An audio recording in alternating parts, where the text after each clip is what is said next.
The Golden Page Library proudly presents a full audiobook of 5 on a Treasure Island by Enid Blyton. Chapter 1. A Great Surprise. "Mother, have you heard about our summer holidays yet?" said Julian at the breakfast table.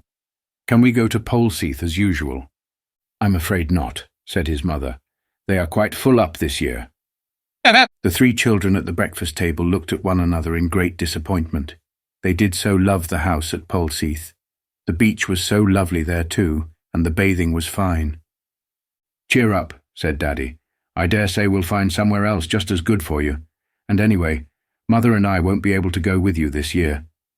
Has Mother told you?" "No," said Anne. "Oh, Mother, is it true? Can't you really come with us on our holidays? You always do." "Well, this time Daddy wants me to go to Scotland with him," said Mother. "All by ourselves. And as you are really getting big enough to look after yourselves now, we thought it would be rather fun for you to have a holiday on your own too. But now that you can't go to Polseath, I don't really quite know where to send you." "What about Quentin's?" suddenly said Daddy. Quentin was his brother, the children's uncle. They had only seen him once, and had been rather frightened of him. He was a very tall, frowning man, a clever scientist who spent all his time studying. He lived by the sea, but that was about all that the children knew of him. "Quentin?" said Mother, pursing her lips. "Whatever made you think of him? I shouldn't think he'd want the children messing about in his little house." "Well," said Daddy, "I had to see Quentin's wife in town the other day, about a business matter, and I don't think things are going too well for them. Fanny said that she would be quite glad if she could hear of 1 or 2 people to live with her for a while, to bring a little money in. Their house is by the sea, you know. It might be just the thing for the children. Fanny is very nice. She would look after them well." "Yes, and she has a child of her own too, hasn't she?" said the children's mother. "Let me see, what's her name? Something funny. Yes, Georgina. How old would she be? About 11, I should think." "Same age as me," said Dick. "Fancy having a cousin we've never seen. She must be jolly lonely all by herself. I've got Julian and Anne to play with, but Georgina is just one on her own. I should think she'd be glad to see us." "Well, your Aunt Fanny said that her Georgina would love a bit of company," said Daddy. "You know, I really think that would solve our difficulty, if we telephoned to Fanny and arrange for the children to go there. It would help Fanny, I'm sure, and Georgina would love to have someone to play with in the holidays. And we should know that our 3 were safe." The children began to feel rather excited. It would be fun to go to a place they had never been to before, and stay with an unknown cousin. "Are there cliffs and rocks and sands there?" asked Anne. "Is it a nice place?" "I don't remember it very well," said Daddy, "but I feel sure it's an exciting kind of place. Anyway, you'll love it. It's called Kirrin Bay. Your Aunt Fanny has lived there all her life, and wouldn't leave it for anything." "Oh, Daddy, do telephone to Aunt Fanny and ask her if we can go there," cried Dick. "I just feel as if it's the right place somehow. It sounds sort of adventurous." "Oh, you always say that wherever you go," said Daddy with a laugh. "All right, I'll ring up now and see if there's any chance." They had all finished their breakfast and they got up to wait for Daddy to telephone. He went out into the hall and they heard him dialing. "I hope it's all right for us," said Julian. "I wonder what Georgina's like. Funny name, isn't it? More like a boy's than a girl's. So she's 11, a year younger than I am. Same age as you, Dick, and a year older than you, Anne. She ought to fit in with us all right. The 4 of us ought to have a fine time together." Daddy came back in about 10 minutes' time, and the children knew at once that he had fixed up everything. He smiled round at them. "Well, that's settled," he said. "Your Aunt Fanny is delighted about it. She says it will be awfully good for Georgina to have company, because she's such a lonely little girl, always going off by herself. And she will love looking after you all. Only you'll have to be careful not to disturb your Uncle Quentin. He is working very hard, and he isn't very good-tempered when he is disturbed." "We'll be as quiet as mice in the house," said Dick. "Honestly, we will. Oh, goody, goody. When are we going, Daddy?" "Next week, if Mother can manage it," said Daddy. Mother nodded her head. "Yes," she said. "There's nothing much to get ready for them. Just bathing suits and jerseys and jeans. They all wear the same. How lovely it will be to wear jeans again, said Anne, dancing round. I'm tired of wearing school tunics. I want to wear shorts or a bathing suit and go bathing and climbing with the boys. Well, you'll soon be doing it, said Mother with a laugh. Remember to put ready any toys or books you want, won't you? Not many, please, because there won't be a great deal of room. Anne wanted to take all her 15 dolls with her last year, said Dick. Do you remember, Anne? Weren't you funny? No, I wasn't, said Anne, going red. I love my dolls and I just couldn't choose which to take, so I thought I'd take them all. There's nothing funny about that. And do you remember the year before? Anne wanted to take the rocking horse, said Dick with a giggle. Mother chimed in. You know, I remember a little boy called Dick who put aside 1 teddy bear, 3 toy dogs, 2 toy cats and his old monkey to take down to Polseath one year, she said. Then it was Dick's turn to go red. He changed the subject at once. Daddy, are we going by train or by car? He asked. By car, said Daddy. We can pile everything into the boot. Well, what about Tuesday? That would suit me well, said Mother. Then we could take the children down, come back and do our own packing at leisure, and start off for Scotland on the Friday. Yes, we'll arrange for Tuesday. So Tuesday it was. The children counted the days eagerly, and Anne marked one off the calendar each night. The week seemed a very long time in going, but at last Tuesday did come. Dick and Julian, who shared a room, woke up at about the same moment and stared out of the nearby window. It's a lovely day, hurrah, cried Julian, leaping out of bed. I don't know why, but it always seems very important that it should be sunny on the first day of a holiday. Let's wake Anne. Anne slept in the next room. Julian ran in and shook her. Wake up! It's Tuesday, and the sun's shining. Anne woke up with a jump and stared at Julian joyfully. It's come at last, she said. I thought it never would. Oh, isn't it an exciting feeling to go away for a holiday? They started soon after breakfast. Their car was a big one, so it held them all very comfortably. Mother sat in front with Daddy, and the 3 children sat behind, their feet on 2 suitcases. In the luggage place at the back of the car were all kinds of odds and ends, and 1 small trunk. Mother really thought they had remembered everything. Along the crowded London roads they went, slowly at first, and then as they left the town behind more quickly. Soon they were right into the open country, and the car sped along fast. The children sang songs to themselves, as they always did when they were happy. Are we picnicking soon? Asked Anne, feeling hungry all of a sudden. Yes, said Mother, but not yet. It's only 11 o'clock. We shan't have lunch till at least 12:30, Anne. Oh, gracious, said Anne. I know I can't last out till then. So her mother handed her some chocolate, and she and the boys munched happily, watching the hills, woods and fields as the car sped by. The picnic was lovely. They had it on the top of a hill, in a sloping field that looked down into a sunny valley. Anne didn't very much like a big brown cow which came up close and stared at her, but it went away when Daddy told it to. The children ate enormously, and Mother said that instead of having a tea picnic at 4:30, they would have to go to a tea house somewhere, because they had eaten all the tea sandwiches as well as the lunch ones. What time shall we be at Aunt Fanny's? Asked Julian, finishing up the very last sandwich and wishing there were more. About 6 o'clock with luck, said Daddy. Now who wants to stretch their legs a bit? We've another long spell in the car, you know. The car seemed to eat up the miles as it purred along. Tea time came, and then the 3 children began to feel excited all over again. We must watch out for the sea, said Dick. I can smell it somewhere near. He was right. The car suddenly topped a hill, and there was the shining blue sea, calm and smooth in the evening sun. The 3 children gave a yell. There it is. Isn't it marvellous? Oh, I want to bathe this very minute. We shan't be more than 20 minutes now before we're at Kirrin Bay, said Daddy. We've made good time. You'll see the bay soon. It's quite a big one, with a funny sort of island at the entrance of the bay. The children looked out for it as they drove along the coast. Then Julian gave a shout. There it is, that must be Kirrin Bay. Look, Dick, isn't it lovely and blue? And look at the rocky little island guarding the entrance of the bay, said Dick. I'd like to visit that. Well, I've no doubt you will, said Mother.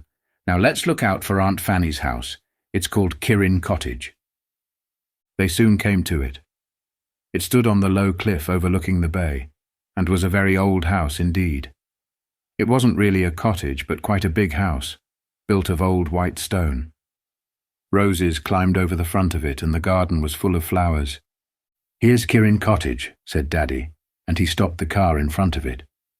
It's supposed to be about 300 years old. Now where's Quentin? Hello, there's Fanny. Chapter 2. The Strange Cousin. The children's aunt had been watching for the car. She came running out of the old wooden door as soon as she saw it draw up outside. The children liked the look of her at once. "Welcome to Kirrin," she cried. "Hello, all of you. It's lovely to see you. And what big children." There were kisses all round, and then the children went into the house. They liked it. It felt old and rather mysterious somehow, and the furniture was old and very beautiful. "Where's Georgina?" asked Anne, looking round for her unknown cousin. "Oh, the naughty girl. I told her to wait in the garden for you," said her aunt. "Now she's gone off somewhere. I must tell you, children, you may find George a bit difficult at first. She's always been one on her own, you know, and at first may not like you being here. But you mustn't take any notice of that. She'll be all right in a short time. I was very glad for George's sake that you were able to come. She badly needs other children to play with." "Do you call her George?" asked Anne in surprise. "I thought her name was Georgina." "So it is," said her aunt, "but George hates being a girl, and we have to call her George, as if she were a boy. The naughty girl won't answer if we call her Georgina." The children thought that Georgina sounded rather exciting. They wished she would come, but she didn't. Their Uncle Quentin suddenly appeared instead. He was a most extraordinary-looking man, very tall, very dark, and with a rather fierce frown on his wide forehead. "Hello, Quentin," said Daddy. "It's a long time since I've seen you. I hope these three won't disturb you very much in your work." "Quentin is working on a very difficult book," said Aunt Fanny, "but I've given him a room all to himself on the other side of the house, so I don't expect he will be disturbed." Their uncle looked at the three children and nodded to them. The frown didn't come off his face, and they all felt a little scared, and were glad that he was to work in another part of the house. "Where's George?" he said in a deep voice. "Gone off somewhere again," said Aunt Fanny, vexed. "I told her she was to stay here and meet her cousins." "She wants a good talking to," said Uncle Quentin. The children couldn't quite make out whether he was joking or not. "Well, children, I hope you have a good time here, and maybe you will knock a little common sense into George." There was no room at Kirrin Cottage for Mother and Daddy to stay the night, so after a hurried supper they left to stay at a hotel in the nearest town. They would drive back to London immediately after breakfast the next day. So they said goodbye to the children that night. Georgina still hadn't appeared. "I'm sorry we haven't seen Georgina," said Mother. "Just give her our love, and tell her we hope she'll enjoy playing with Dick, Julian and Anne." Then Mother and Daddy went. The children felt a little bit lonely as they saw the big car disappear round the corner of the road, but Aunt Fanny took them upstairs to show them their bedrooms, and they soon forgot to be sad. The two boys were to sleep together in a room with slanting ceilings at the top of the house. It had a marvellous view of the bay. The boys were really delighted with it. Anne was to sleep with Georgina in a smaller room, whose windows looked over the moors at the back of the house, but one side window looked over the sea, which pleased Anne very much. It was a nice room, and red roses nodded their heads in at the window. "I do wish Georgina would come," Anne said to her aunt. "I want to see what she's like." "Well, she's a funny little girl," said her aunt. "She can be very rude and haughty, but she's kind at heart, very loyal and absolutely truthful. Once she makes friends with you, she will always be your friend. But she finds it very difficult indeed to make friends, which is a great pity." Anne suddenly yawned. The boys frowned at her because they knew what would happen next, and it did. "Poor Anne, how tired you are. You must all go to bed straight away and have a good night. Then you will wake up quite fresh tomorrow," said Aunt Fanny. "Anne, you're an idiot," said Dick crossly, when his aunt had gone out of the room. You know quite well what grown-ups think as soon as we yawn. I did want to go down on the beach for a while." "I'm so sorry," said Anne. "Somehow I couldn't help it. And anyway, you're yawning now, Dick, and Julian too." So they were. They were as sleepy as could be with their long drive. Secretly, all of them longed to cuddle down into bed and shut their eyes. "I wonder where Georgina is," said Anne, when she said good night to the boys, and went to her own room. "Isn't she odd, not waiting to welcome us, and not coming in to supper, and not even in yet? After all, she's sleeping in my room. Goodness knows what time she'll be in." All the 3 children were fast asleep before Georgina came up to bed. They didn't hear her open Anne's door. They didn't hear her get undressed and clean her teeth. They didn't hear the creak of her bed as she got into it. They were so tired that they heard nothing at all until the sun awoke them in the morning. When Anne awoke, she couldn't at first think where she was. She lay in her little bed and looked up at the slanting ceiling and at the red roses that nodded at the open window, and suddenly remembered all in a rush where she was. "I'm at Kirrin Bay, and it's the holidays," she said to herself, and screwed up her legs with joy. Then she looked across at the other bed. In it lay the figure of another child, curled up under the bedclothes. Anne could just see the top of a curly head, and that was all. When the figure stirred a little, Anne spoke. "I say, are you Georgina?" The child in the opposite bed sat up and looked across at Anne. She had very short curly hair, almost as short as a boy's. Her face was burnt a dark brown with the sun, and her very blue eyes looked as bright as forget-me-nots in her face. But her mouth was rather sulky, and she had a frown like her father's. "No," she said, "I'm not Georgina." "Oh," said Anne in surprise. "Then who are you?" "I'm George," said the girl. "I shall only answer if you call me George. I hate being a girl, I won't be. I don't like doing the things that girls do. I like doing the things that boys do. I can climb better than any boy and swim faster too. I can sail a boat as well as any fisher boy on this coast. You're to call me George, then I'll speak to you, but I shan't if you don't." "Oh," said Anne, thinking that her new cousin was most extraordinary. "All right, I don't care what I call you. George is a nice name, I think. I don't much like Georgina. Anyway, you look like a boy."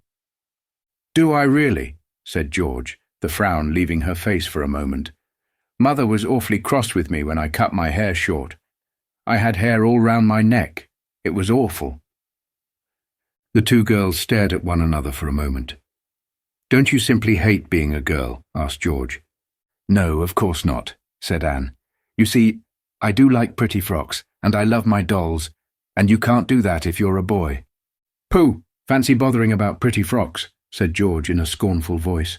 "And dolls. Well, you are a baby, that's all I can say." Anne felt offended. "You're not very polite," she said.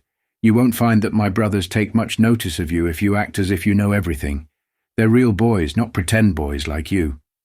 "No. Well, if they're going to be nasty to me, I shan't take any notice of them," said George, jumping out of bed. "I didn't want any of you to come anyway, interfering with my life here. I'm quite happy on my own.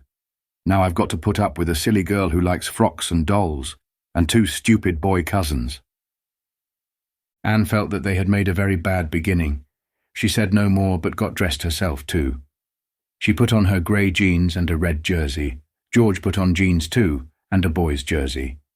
Just as they were ready, the boys hammered on their door. "Aren't you ready? Is Georgina there? Cousin Georgina, come out and see us." George flung open the door and marched out with her head high. She took no notice of the 2 surprised boys at all. She stalked downstairs. The other 3 children looked at one another. "She won't answer if you call her Georgina," explained Anne. "She's awfully funny, I think. She says she didn't want us to come because we'll interfere with her. She laughed at me and was rather rude." Julian put his arm round Anne, who looked a bit doleful. "Cheer up," he said. "You've got us to stick up for you. Come on down to breakfast." They were all hungry. The smell of bacon and eggs was very good. They ran down the stairs and said good morning to their aunt. She was just bringing the breakfast to the table. Their uncle was sitting at the head reading his paper. He nodded at the children. They sat down without a word, wondering if they were allowed to speak at meals. They always were at home, but their Uncle Quentin looked rather fierce. George was there, buttering a piece of toast. She scowled at the 3 children. "Don't look like that, George," said her mother. "I hope you've made friends already.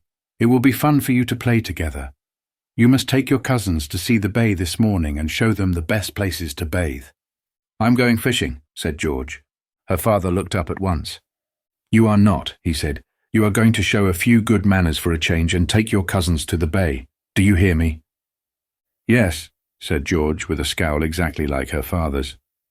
"Oh, we can go to the bay by ourselves all right, if George is going fishing," said Anne at once, thinking that it would be nice not to have George if she was in a bad temper.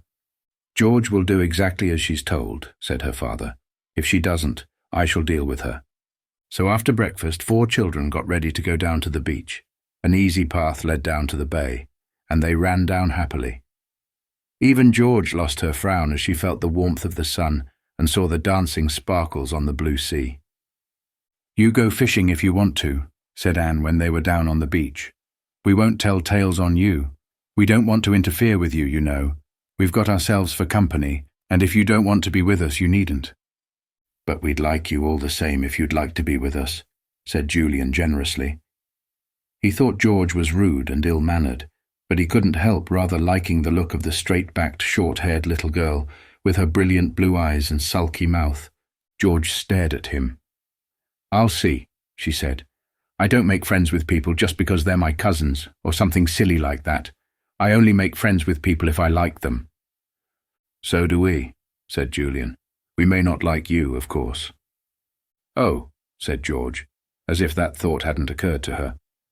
"Well, you may not, of course. Lots of people don't like me, now I come to think of it." Anne was staring out over the blue bay. At the entrance to it lay a curious rocky island, with what looked like an old ruined castle on the top of it. "Isn't that a funny place?" she said. "I wonder what it's called." "It's called Kirrin Island," said George, her eyes as blue as the sea as she turned to look at it. "It's a lovely place to go to. If I like you, I may take you there some day, but I don't promise. The only way to get there is by boat." "Who does the funny island belong to?" asked Julian. George made a most surprising answer. "It belongs to me," she said. "At least it will belong to me someday. It will be my very own island, and my very own castle." Chapter 3. A peculiar story and a new friend. The 3 children stared at George in the greatest surprise. George stared back at them. "What do you mean?" said Dick at last. "Kirrin Island can't belong to you. You're just boasting." "No, I'm not," said George. "You ask Mother. If you're not going to believe what I say, I won't tell you another word more. But I don't tell untruths. I think it's being a coward if you don't tell the truth, and I'm not a coward."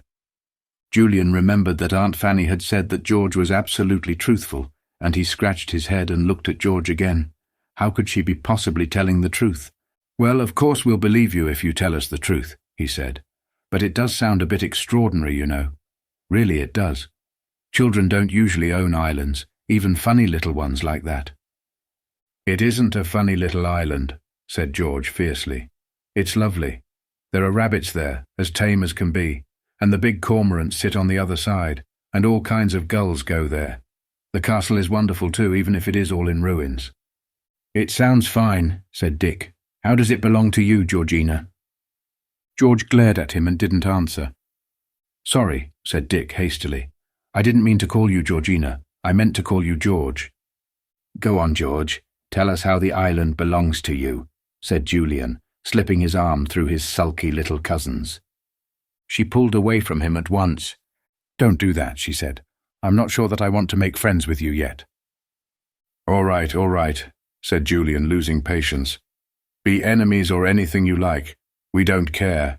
But we like your mother awfully, and we don't want her to think we won't make friends with you." "Do you like my mother?" said George, her bright blue eyes softening a little. "Yes, she's a dear, isn't she? Well, all right. I'll tell you how Kirrin Castle belongs to me. Come and sit down here in this corner where nobody can hear us." They all sat down in a sandy corner of the beach. George looked across at the little island in the bay. "It's like this," she said. "Years ago, my mother's family owned nearly all the land around here. Then they got poor and had to sell most of it, But they could never sell that little island because nobody thought it worth anything, especially as the castle has been ruined for years. "Fancy nobody wanting to buy a dear little island like that," said Dick. "I'd buy it at once if I had the money." "All that's left of what Mother's family owned is our own house, Kirrin Cottage, and a farm a little way off, and Kirrin Island," said George. "Mother says when I'm grown up it will be mine. She says she doesn't want it now either, so she's sort of given it to me. It belongs to me. It's my own private island, and I don't let anyone go there unless they get my permission." The 3 children stared at her. They believed every word George said, for it was quite plain that the girl was speaking the truth. Fancy having an island of your very own. They thought she was very lucky indeed. "Oh, Georgina, I mean George," said Dick. "I do think you're lucky. It looks such a nice island. I hope you'll be friends with us and take us there one day soon. You simply can't imagine how we'd love it." "Well, I might," said George, pleased at the interest she had caused. "I'll see. I never have taken anyone there yet, though some of the boys and girls round here have begged me to. But I don't like them, so I haven't." There was a little silence as the 4 children looked out over the bay to where the island lay in the distance. The tide was going out. It almost looked as if they could wade over to the island. Dick asked if it was possible. "No," said George. "I told you, it's only possible to get to it by boat. It's farther out than it looks, and the water is very, very deep. There are rocks all about too. You have to know exactly where to row a boat or you bump into them. It's a dangerous bit of coast here. There are a lot of wrecks about." "Wrecks?" cried Julian, his eyes shining. "I say, I've never seen an old wreck. Are there any to see?" "Not now," said George. "They've all been cleared up, except one, and that's the other side of the island. It's deep down in the water. You can just see the broken mast if you row over it on a calm day and look down into the water. That wreck really belongs to me too." This time the children really could hardly believe George, but she nodded her head firmly. "Yes," she said, "it was a ship belonging to one of my great-great-great-grandfathers, or someone like that. He was bringing gold, big bars of gold, back in his ship, and it got wrecked off Kirrin Island." "Ooh, what happened to the gold?" asked Anne, her eyes round and big. "Nobody knows," said George. "I expect it was stolen out of the ship. Divers have been down to see, of course, but they couldn't find any gold." "Golly, this does sound exciting," said Julian. "I wish I could see the wreck."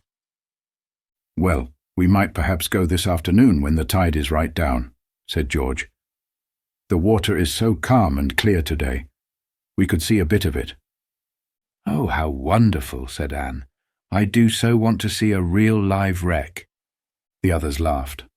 "Well, it won't be very alive," said Dick. "I say, George, what about a bathe?" "I must go and get Timothy first," said George. She got up. "Who's Timothy?" said Dick.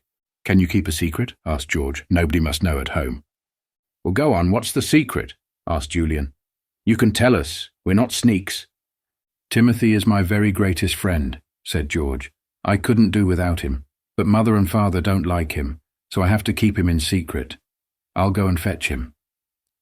She ran off up the cliff path. The others watched her go. They thought she was the most peculiar girl they had ever known. "Who in the world can Timothy be?" wondered Julian. "Some fisher boy, I suppose, that George's parents don't approve of." The children lay back in the soft sand and waited. Soon they heard George's clear voice coming down from the cliff behind them. "Come on, Timothy, come on." They sat up and looked to see what Timothy was like. They saw no fisher boy, but instead a big brown mongrel dog with an absurdly long tail and a big wide mouth that really seemed to grin. He was bounding all round George, mad with delight. She came running down to them. "This is Timothy," she said. "Don't you think he is simply perfect?" As a dog, Timothy was far from perfect. He was the wrong shape, his head was too big, his ears were too pricked, his tail was too long, and it was quite impossible to say what kind of a dog he was supposed to be. But he was such a mad, friendly, clumsy, laughable creature that every one of the children adored him at once.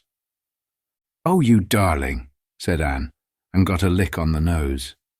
"I say, isn't he grand?" said Dick, and gave Timothy a friendly smack that made the dog bound madly all round him. "I wish I had a dog like this," said Julian, who really loved dogs, and had always wanted one of his own. "Oh, George, he's fine. Aren't you proud of him?" The little girl smiled, and her face altered at once, and became sunny and pretty. She sat down on the sand, and her dog cuddled up to her, licking her wherever he could find a bare piece of skin. "I love him awfully," she said. "I found him out on the moors when he was just a pup a year ago, and I took him home. At first Mother liked him, but when he grew bigger, he got terribly naughty." "What did he do?" asked Anne. "Well, he's an awfully chewy kind of dog," said George. "He chewed up everything he could, a new rug Mother had bought, her nicest hat, Father's slippers, some of his papers and things like that. And he barked too. I liked his bark, but Father didn't. He said it nearly drove him mad. He hit Timothy and that made me angry, so I was awfully rude to him." "Did you get told off?" said Anne. "I wouldn't like to be rude to your father. He looks fierce." George looked out over the bay. Her face had gone sulky again. "Well, it doesn't matter what punishment I got," she said, "but the worst part of all was when Father said I couldn't keep Timothy any more, and Mother backed Father up and said Tim must go. I cried for days, and I never do cry, you know, because boys don't, and I like to be like a boy." "Boys do cry sometimes," began Anne, looking at Dick, who had been a bit of a crybaby 3 or 4 years back. Dick gave her a sharp nudge, and she said no more. George looked at Anne. "Boys don't cry," she said obstinately. "Anyway, I've never seen one, and I always try not to cry myself. It's so babyish. But I just couldn't help it when Timothy had to go. He cried too." The children looked with great respect at Timothy. They had not known that a dog could cry before. "Do you mean he cried real tears?" asked Anne. "No, not quite," said George. "He's too brave for that. He cried with his voice, howled and looked so miserable that he nearly broke my heart. And then I knew I couldn't possibly part with him." "What happened then?" asked Julian. "I went to Alf, a fisher boy I know," said George, "and I asked him if he'd keep Tim for me, if I paid him all the pocket money I get. He said he would, and so he does. That's why I never have any money to spend. It all has to go on Tim. He seems to eat an awful lot, don't you, Tim?" "Woof!" said Tim, and rolled over on his back, all his shaggy legs in the air. Julian tickled him. "How do you manage when you want any sweets or ice creams?" said Anne, who spent most of her pocket money on things of that sort. "I don't manage," said George. "I go without, of course." This sounded awful to the other children, who loved ice creams, chocolates and sweets, and had a good many of them. They stared at George. "Well, I suppose the other children who play on the beach share their sweets and ices with you sometimes, don't they?"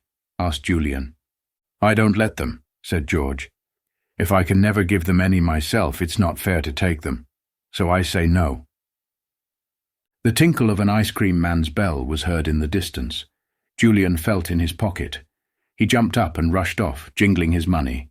In a few moments he was back again, carrying 4 fat chocolate ice cream bars. He gave one to Dick and one to Anne, and then held out one to George. She looked at it longingly, but shook her head. "No thanks," she said. "You know what I just said.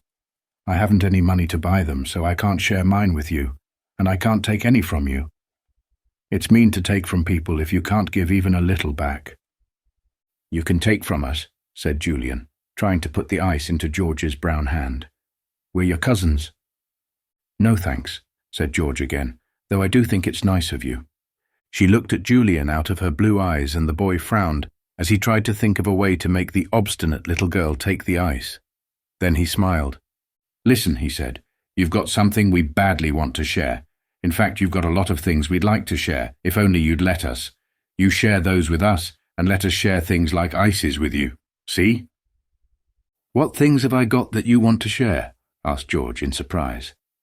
"You've got a dog," said Julian, patting the big brown mongrel. "We'd love to share him with you. He's such a darling. And you've got a lovely island. We'd be simply thrilled if you'd share it sometimes. And you've got a wreck. We'd like to look at it and share it too. Ices and sweets aren't so good as those things, but it would be nice to make a bargain and share with each other." George looked at the brown eyes that gazed steadily into hers. She couldn't help liking Julian. It wasn't her nature to share anything.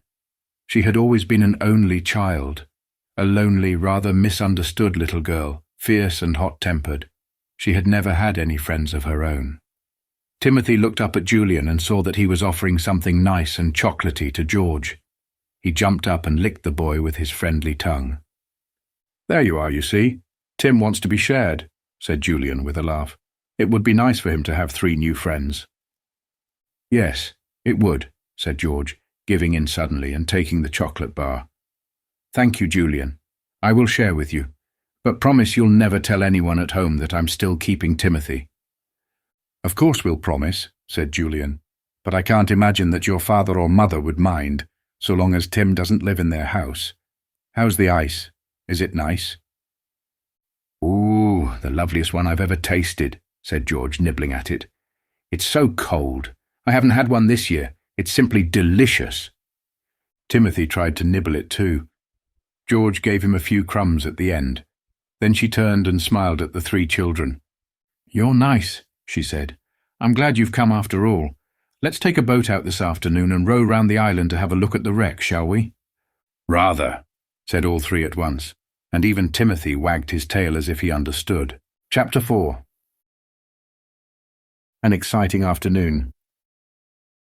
They all had a bathe that morning, and the boys found that George was a much better swimmer than they were.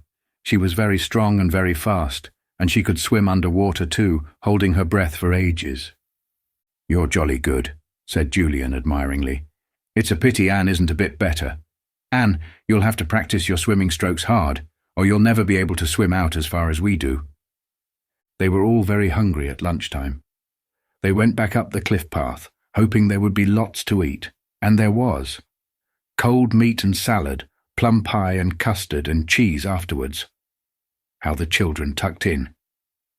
"What are you going to do this afternoon?" asked George's mother. "George is going to take us out in a boat to see the wreck on the other side of the island," said Anne. Her aunt looked most surprised. "George is going to take you," she said. "Why, George, what's come over you? You've never taken a single person before, though I've asked you to dozens of times." George said nothing, but went on eating her plum pie. She hadn't said a word all through the meal. Her father had not appeared at the table, much to the children's relief. "Well, George, I must say I'm pleased that you want to try and do what your father said," began her mother again, but George shook her head. "I'm not doing it because I've got to," she said. "I'm doing it because I want to. I wouldn't have taken anyone to see my wreck, not even the Queen of England, if I didn't like them."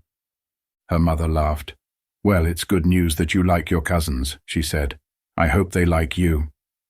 "Oh, yes," said Anne, eagerly, anxious to stick up for her strange cousin. "We do like George, and we like tea."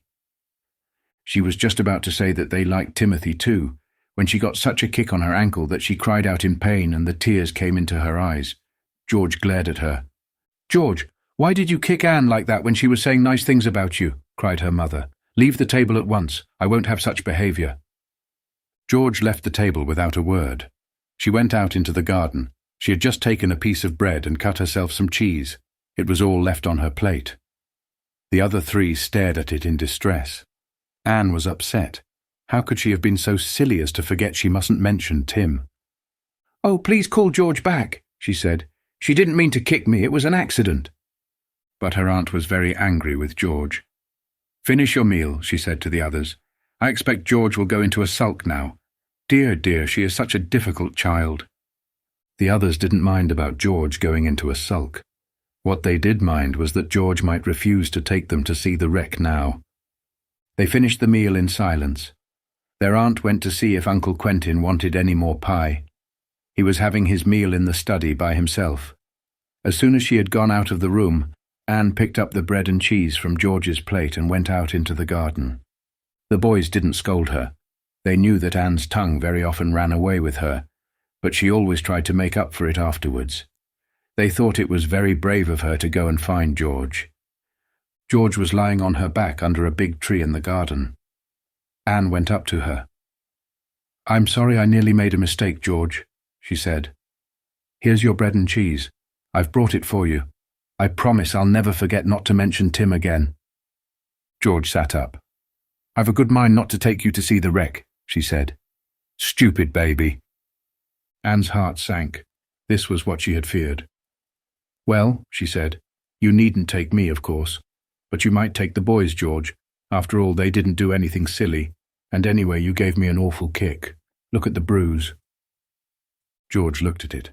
Then she looked at Anne. "But wouldn't you be miserable if I took Julian and Dick without you?" she asked. "Of course," said Anne, "but I don't want to make them miss a treat, even if I have to." Then George did a surprising thing for her. She gave Anne a hug. Then she immediately looked most ashamed of herself, for she felt sure that no boy would have done that, and she always tried to act like a boy. "It's all right," she said gruffly, taking the bread and cheese. "You were nearly very silly, and I gave you a kick, so it's all square. Of course you can come this afternoon." Anne sped back to tell the boys that everything was all right, and in 15 minutes' time 4 children ran down to the beach. By a boat was a brown-faced fisher boy, about 14 years old. He had Timothy with him. "Boat's all ready, George," he said with a grin, "and Tim's ready too." "Thanks," said George, and told the others to get in. Timothy jumped in too, his big tail wagging 19 to the dozen. George pushed the boat off into the surf and then jumped in herself.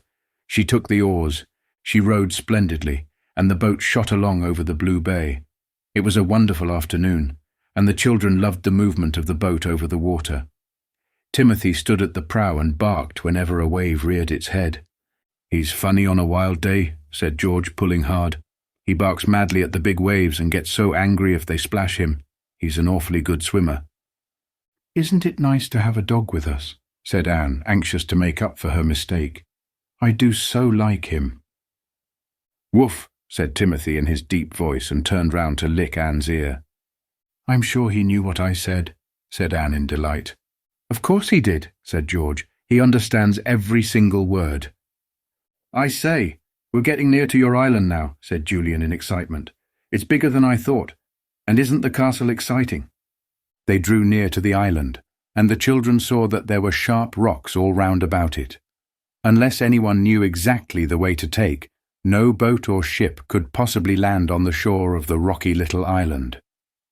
In the very middle of it, on a low hill, rose the ruined castle. It had been built of big white stones, broken archways, tumble-down towers, ruined walls. That was all that was left of a once beautiful castle, proud and strong. Now the jackdaws nested in it, and the gulls sat on the topmost stones. "It looks awfully mysterious," said Julian. "How I'd love to land there and have a look at the castle. Wouldn't it be fun to spend a night or two here?" George stopped rowing. Her face lit up. "I say," she said in delight, "do you know I never thought how lovely that would be, to spend a night on my island, to be there all alone, the 4 of us, to get our own meals and pretend we really lived there. Wouldn't it be grand?" "Yes, rather," said Dick, looking longingly at the island. Do you suppose your mother would let us?" "I don't know," said George. "She might. You could ask her." "Can't we land there this afternoon?" asked Julian. "No, not if you want to see the wreck," said George. "We've got to get back for tea today, and it will take all the time to row round to the other side of Kirrin Island and back." "Well, I'd like to see the wreck," said Julian, torn between the island and the wreck. "Here, let me take the oars for a bit, George. You can't do all the rowing." "I can," said George, "but I'd quite enjoy lying back in the boat for a change. Look, I'll just take you by this rocky bit, and then you can take the oars till we come to another awkward piece. Honestly, the rocks around this bay are simply dreadful." George and Julian changed places in the boat. Julian rowed well, but not so strongly as George. The boat sped along, rocking smoothly. They went right round the island and saw the castle from the other side. It looked more ruined on the side that faced the sea. "The strong winds come from the open sea," explained George. "There's not really much left of it this side except piles of stones, but there's a good little harbour in a little cove for those who know how to find it." George took the oars after a while and rowed steadily out a little beyond the island. Then she stopped and looked back towards the shore. "How do you know when you're over the wreck?" asked Julian, puzzled. "I should never know." "Well, do you see that church tower on the mainland?" asked George. "And do you see the tip of that hill over there?" Well, when you get them exactly in line with one another between the two towers of the castle on the island, you are pretty well over the wreck. I found that out ages ago." The children saw that the tip of the far-off hill and the church tower were practically in line when they looked at them between the two old towers of the island castle. They looked eagerly down into the sea to see if they could spy the wreck. The water was perfectly clear and smooth. There was hardly a wrinkle. Timothy looked down into it too, his head on one side, his ears cocked, just as if he knew what he was looking for. The children laughed at him. "We're not exactly over it," said George, looking down too. "The water's so clear today that we should be able to see quite a long way down. Wait, I'll row a bit to the left." "Woof!" said Timothy suddenly, and wagged his tail, and at the same moment the three children saw something deep down in the water. "It's the wreck," said Julian, almost falling out of the boat in his excitement. "I can see a bit of broken mast. Look, Dick, look." All four children and the dog too gazed down earnestly into the clear water. After a little while they could make out the outlines of a dark hulk, out of which the broken mast stood. "It's a bit on one side," said Julian. "Poor old ship. How it must hate lying there, gradually falling to pieces. George, I wish I could dive down and get a closer look at it." "Well, why don't you?" said George. "You've got your swimming trunks on. I've often dived down. I'll come with you if you like, if Dick can keep the boat round about here. There's a current that is trying to take it out to sea. Dick, you'll have to keep working a bit with this oar to keep the boat in one spot." The girl stripped off her jeans and jersey, and Julian did the same. They both had on bathing costumes underneath. George took a beautiful header off the end of the boat, deep down into the water. The others watched her swimming strongly downwards, holding her breath. After a bit she came up, almost bursting for breath. "Well, I went almost down to the wreck," she said. "It's just the same as it always is, seaweedy and covered with limpets and things. I wish I could get right into the ship itself, but I never have enough breath for that. You go down now, Julian." So down Julian went, but he was not so good at swimming deep under water as George was, and he couldn't go down so far. He knew how to open his eyes under water, so he was able to take a good look at the deck of the wreck. It looked very forlorn and strange. Julian didn't really like it very much. It gave him rather a sad sort of feeling. He was glad to go to the top of the water again and take deep breaths of air and feel the warm sunshine on his shoulders. He climbed into the boat. "Most exciting," he said. "Golly, wouldn't I just love to see that wreck properly? You know, go down under the deck into the cabins and look around. And oh, suppose we could really find the boxes of gold." "That's impossible," said George. "I told you proper divers have already gone down and found nothing. What's the time? I say we'll be late if we don't hurry back now." They did hurry back and managed to be only about 5 minutes late for tea. Afterwards they went for a walk over the moors, with Timothy at their heels, and by the time that bedtime came, they were all so sleepy that they could hardly keep their eyes open. "Well, good night, George," said Anne, snuggling down into her bed. "We've had a lovely day, thanks to you." "And I've had a lovely day too," said George rather gruffly. "Thanks to you. I'm glad you all came. We're going to have fun. And won't you love my castle and my little island?" "Oh, yes," said Anne, and fell asleep to dream of wrecks and castles and islands by the hundred. Oh, when would George take them to her little island? Chapter 5. A visit to the island. The children's aunt arranged a picnic for them the next day, and they all went off to a little cove not far off where they could bathe and paddle to their heart's content. They had a wonderful day, but secretly Julian, Dick and Anne wished they could have visited George's island. They would rather have done that than anything. George didn't want to go for the picnic, not because she disliked picnics, but because she couldn't take her dog. Her mother went with the children, and George had to pass a whole day without her beloved Timothy. "Bad luck," said Julian, who guessed what she was brooding about. "I can't think why you don't tell your mother about old Tim. I'm sure she wouldn't mind you letting someone else keep him for you. I know my mother wouldn't mind." "I'm not going to tell anybody but you," said George. "I get into awful trouble at home always. I dare say it's my fault, but I get a bit tired of it. You see, Daddy doesn't make much money with the learned books he writes, and he's always wanting to give Mother and me things he can't afford. So that makes him bad-tempered. He wants to send me away to a good school, but he hasn't got the money. I'm glad. I don't want to go away to school. I like being here. I couldn't bear to part with Timothy." "You'd like boarding school," said Anne. "We all go. It's fun." "No, it isn't," said George obstinately. "It must be awful to be one of a crowd, and to have other girls all laughing and yelling round you. I should hate it." "No, you wouldn't," said Anne. "All that is great fun. It would be good for you, George, I should think." "If you start telling me what is good for me, I shall hate you," said George, suddenly looking very fierce. "Mother and Father are always saying that things are good for me, and they are always the things I don't like." All right, said Julian, beginning to laugh. "My goodness, how you do go up in smoke.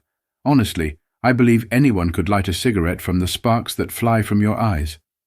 That made George laugh, though she didn't want to. It was really impossible to sulk with good-tempered Julian. They went off to bathe in the sea for the 5th time that day. Soon they were all splashing about happily, and George found time to help Anne to swim. The little girl hadn't got the right stroke, and George felt really proud when she had taught her. "Oh, thanks," said Anne, struggling along. "I'll never be as good as you, but I'd like to be as good as the boys." As they were going home, George spoke to Julian. "Could you say that you want to go and buy a stamp or something?" she said. "Then I could go with you and just have a peep at old Tim. He'll be wondering why I haven't taken him out today." "Right," said Julian. "I don't want stamps, but I could do with an ice. Dick and Anne can go home with your mother and carry the things. I'll just go and tell Aunt Fanny." He ran up to his aunt.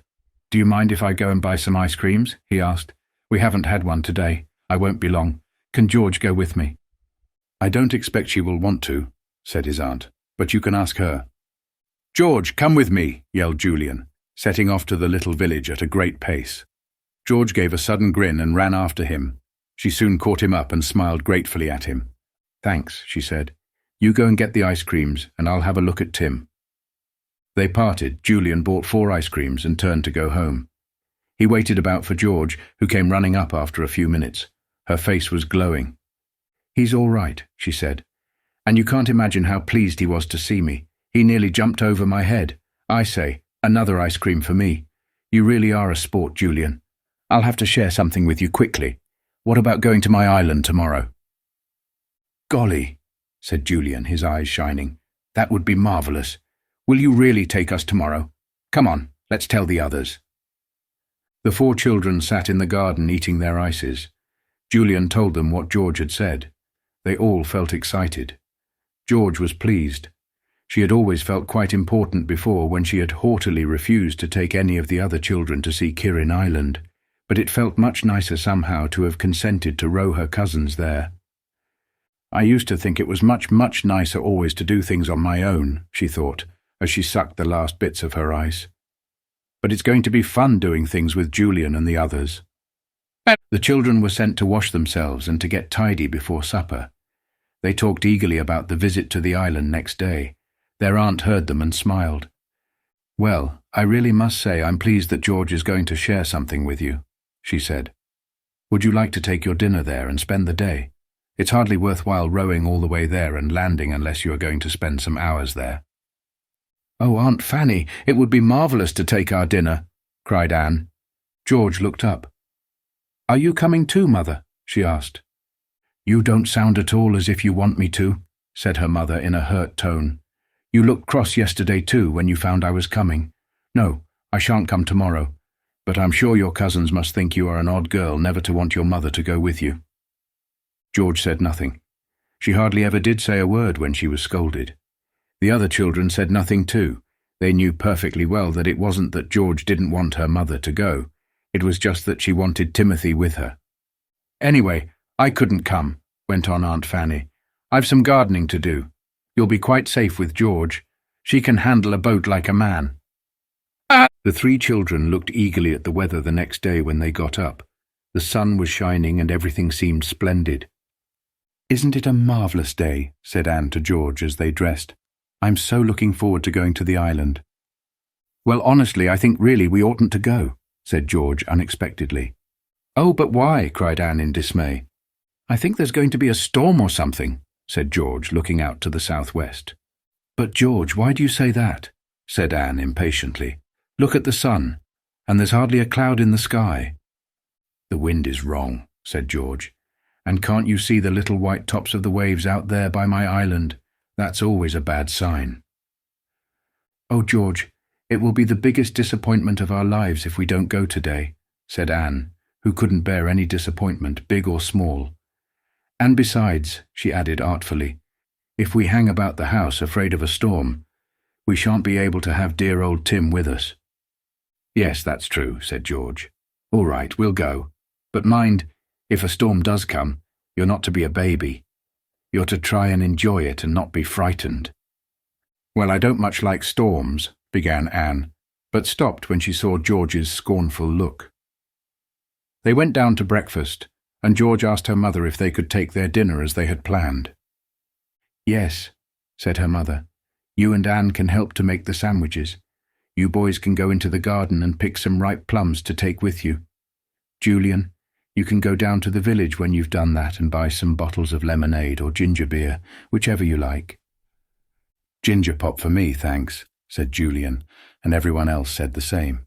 They all felt very happy. It would be marvellous to visit the strange little island. George felt happy because she would be with Tim all day. They set off at last, the food in 2 kit bags. The first thing they did was to fetch Tim. He was tied up in the fisher boy's backyard. The boy himself was there and grinned at George.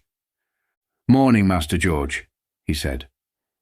It seemed so funny to the other children to hear Georgina called Master Georgie.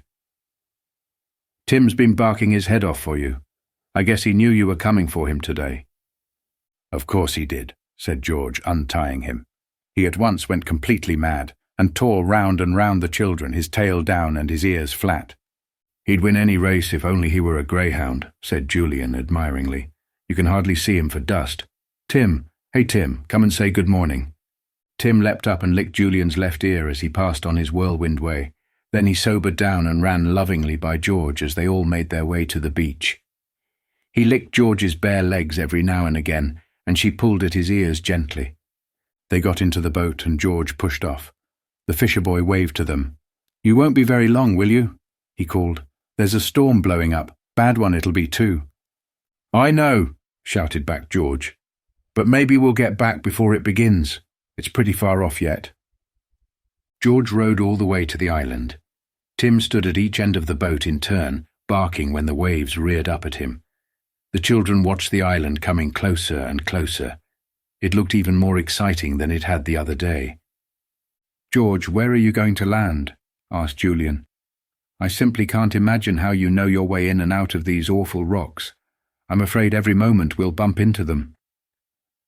"I'm going to land at the little cove I told you about the other day," said George. "There's only one way to it, but I know it very well. It's hidden away on the east side of the island."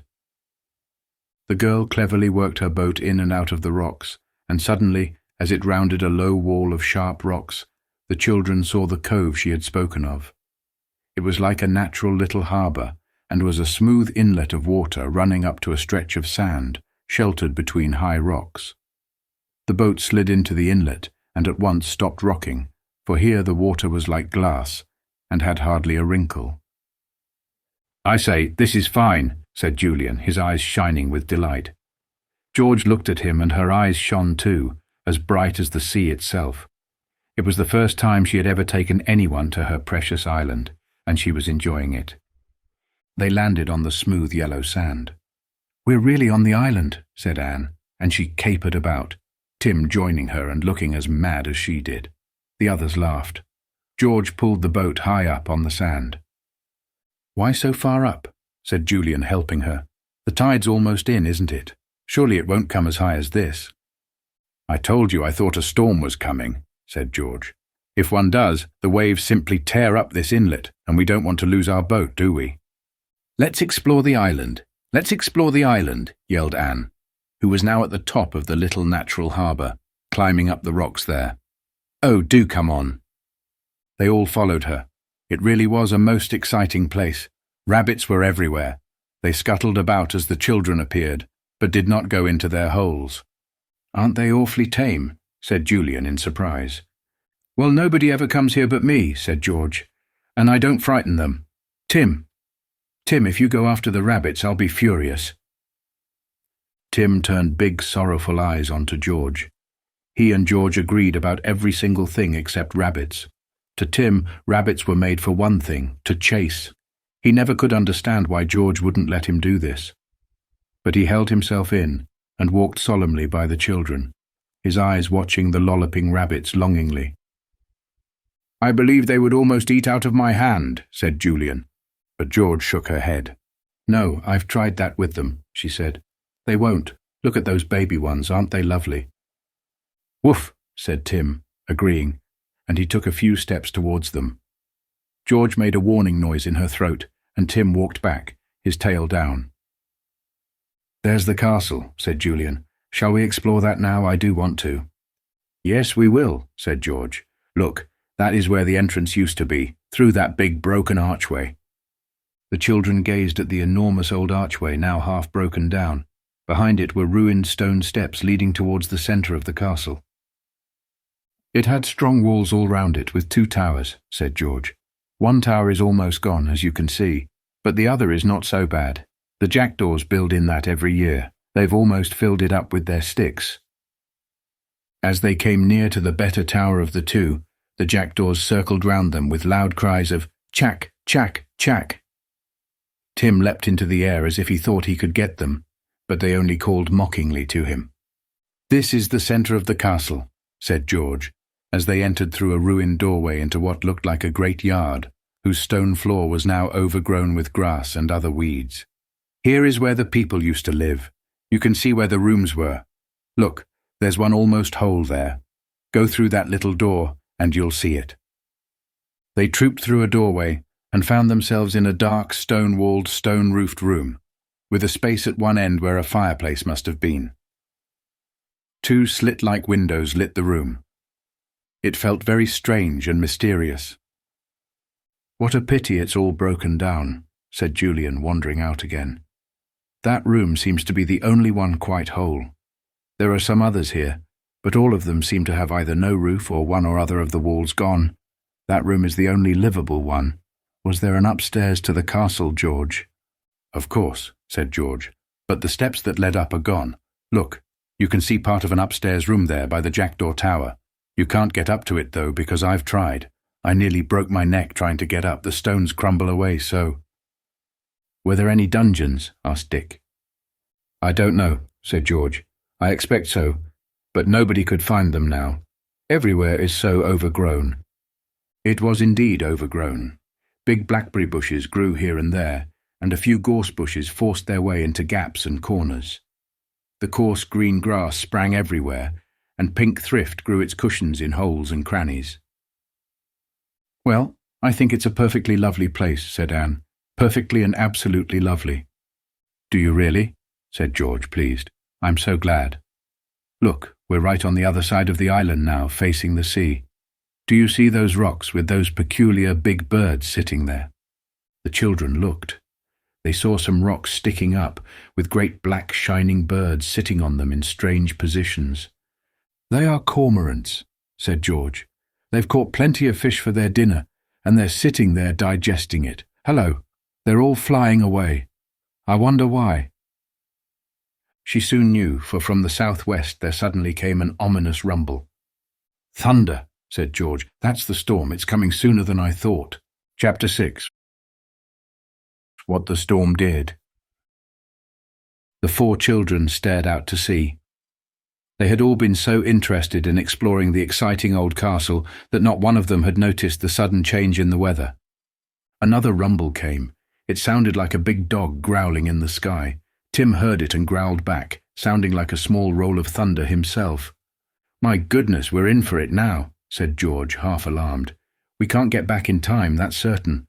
It's blowing up at top speed. Did you ever see such a change in the sky?" The sky had been blue when they started. Now it was overcast, and the clouds seemed to hang very low indeed.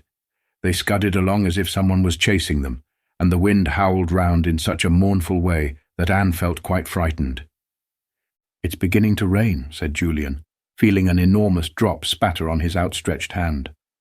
"We had better shelter, hadn't we, George? We shall get wet through." "Yes, we will in a minute," said George. "I say, just look at these big waves coming. My word, it really is going to be a storm. Golly, what a flash of lightning!" The waves were certainly beginning to run very high indeed. It was amazing to see what a change had come over them. They swelled up, turned over as soon as they came to rocks, and then rushed up the beach of the island with a great roar. "I think we better pull our boat up higher still," said George suddenly. "It's going to be a very bad storm indeed. Sometimes these sudden summer storms are worse than a winter one." She and Julian ran to the other side of the island where they had left the boat. It was a good thing they went, for great waves were already racing right up to it. The two children pulled the boat up almost to the top of the low cliff, and George tied it to a stout gorse bush growing there. By now the rain was simply pelting down, and George and Julian were soaked. "I hope the others have been sensible enough to shelter in that room that has a roof and walls," said George. They were there all right, looking rather cold and scared. It was very dark there, for the only light came through the two slits of windows and the small doorway. "So, could we light a fire to make things a bit more cheerful?" said Julian, looking round. "I wonder where we can find some nice dry sticks." Almost as if they were answering the question, a small crowd of jackdaws cried out wildly as they circled in the storm. "Jack! Jack! Jack! Of course, there are plenty of sticks on the ground below the tower," cried Julian. "You know, where the jackdaws nest. They've dropped lots of sticks there." He dashed out into the rain and ran to the tower. He picked up an armful of sticks and ran back. "Good," said George. "We'll be able to make a nice fire with those. Anyone got any paper to start it? Or matches?" "I've got some matches," said Julian, "but nobody's got paper." "Yes," said Anne suddenly. "The sandwiches are wrapped in paper. Let's undo them, and then we can use the paper for the fire." "Good idea," said George. So they undid the sandwiches and put them neatly on a broken stone, rubbing it clean first. Then they built up a fire, with the paper underneath and the sticks arranged crisscross on top. It was fun when they lit the paper. It flared up and the sticks at once caught fire, for they were very old and dry. Soon there was a fine crackling fire going, and the little ruined room was lit by dancing flames. It was very dark outside now, for the clouds hung almost low enough to touch the top of the castle tower. And how they raced by! The wind sent them off to the northeast, roaring behind them with a noise like the sea itself. "I've never heard the sea making such an awful noise," said Anne. "Never! It really sounds as if it's shouting at the top of its voice." What with the howling of the wind and the crashing of the great waves all round the little island, the children could hardly hear themselves speak. They had to shout at one another. "Let's have our dinner," yelled Dick, who was feeling terribly hungry as usual. "We can't do anything much while this storm lasts." "Yes, let's," said Anne, looking longingly at the ham sandwiches. "It will be fun to have a picnic round the fire in this dark old room. I wonder how long ago other people had a meal here. I wish I could see them."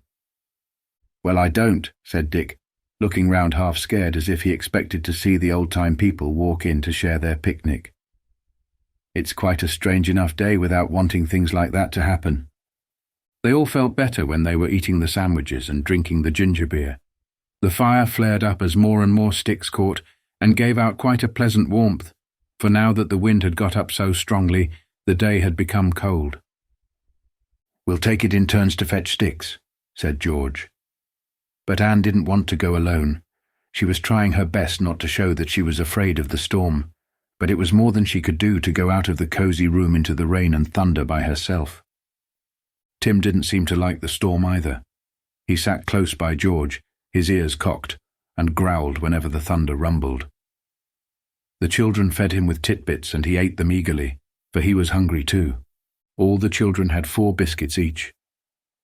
"I think I shall give all mine to Tim," said George. "I didn't bring him any of his own biscuits, and he does seem so hungry." "No, don't do that," said Julian. "We'll each give him a biscuit. That will be 4 for him, and we'll still have 3 left each. That will be plenty for us." "You are really nice," said George. "Tim, don't you think they are nice?" Tim did. He licked everyone and made them laugh. Then he rolled over on his back and let Julian tickle him underneath. The children fed the fire and finished their picnic. When it came to Julian's turn to get more sticks, he disappeared out of the room into the storm. He stood and looked around, the rain wetting his bare head. The storm seemed to be right overhead now. The lightning flashed and the thunder crashed at the same moment. Julian was not a bit afraid of storms, but he couldn't help feeling rather overawed at this one. It was so magnificent. The lightning tore the sky in half almost every minute, and the thunder crashed so loudly that it sounded almost as if mountains were falling down all around. The sea's voice could be heard as soon as the thunder stopped, and that was magnificent to hear too. The spray flew so high into the air that it wetted Julian as he stood in the centre of the ruined castle. I really must see what the waves are like, thought the boy. If the spray flies right over me here, they must be simply enormous. He made his way out of the castle and climbed up onto part of the ruined wall that had once run all round the castle. He stood up there, looking out to the open sea, and what a sight met his eyes. The waves were like great walls of grey-green. They dashed over the rocks that lay all around the island, and spray flew from them, gleaming white in the stormy sky. They rolled up to the island and dashed themselves against it with such terrific force that Julian could feel the wall beneath his feet tremble with the shock. The boy looked out to sea, marvelling at the really great sight he saw. For half a moment he wondered if the sea might come right over the island itself. Then he knew that couldn't happen, for it would have happened before. He stared at the great waves coming in, and then he saw something rather strange. There was something else out on the sea by the rocks besides the waves. Something dark, something big, something that seemed to lurch out of the waves and settle down again. What could it be? It can't be a ship, said Julian to himself, his heart beginning to beat fast as he strained his eyes to see through the rain and the spray. And yet it looks more like a ship than anything else. I hope it isn't a ship. There wouldn't be anyone saved from it on this dreadful day. He stood and watched for a while. The dark shape heaved into sight again and then sank away once more. Julian decided to go and tell the others. He ran back to the fire-lit room. "George, Dick, there's something strange out on the rocks beyond the island," he shouted at the top of his voice. "It looks like a ship, and yet it can't possibly be. Come and see." The others stared at him in surprise and jumped to their feet. George hurriedly flung some more sticks on the fire to keep it going, and then she and the others quickly followed Julian out into the rain. The storm seemed to be passing over a little now. The rain was not pelting down quite so hard. The thunder was rolling a little farther off, and the lightning did not flash so often. Julian led the way to the wall on which he had climbed to watch the sea. Everyone climbed up to gaze out to sea. They saw a great tumbled, heaving mass of grey-green water, with waves rearing up everywhere.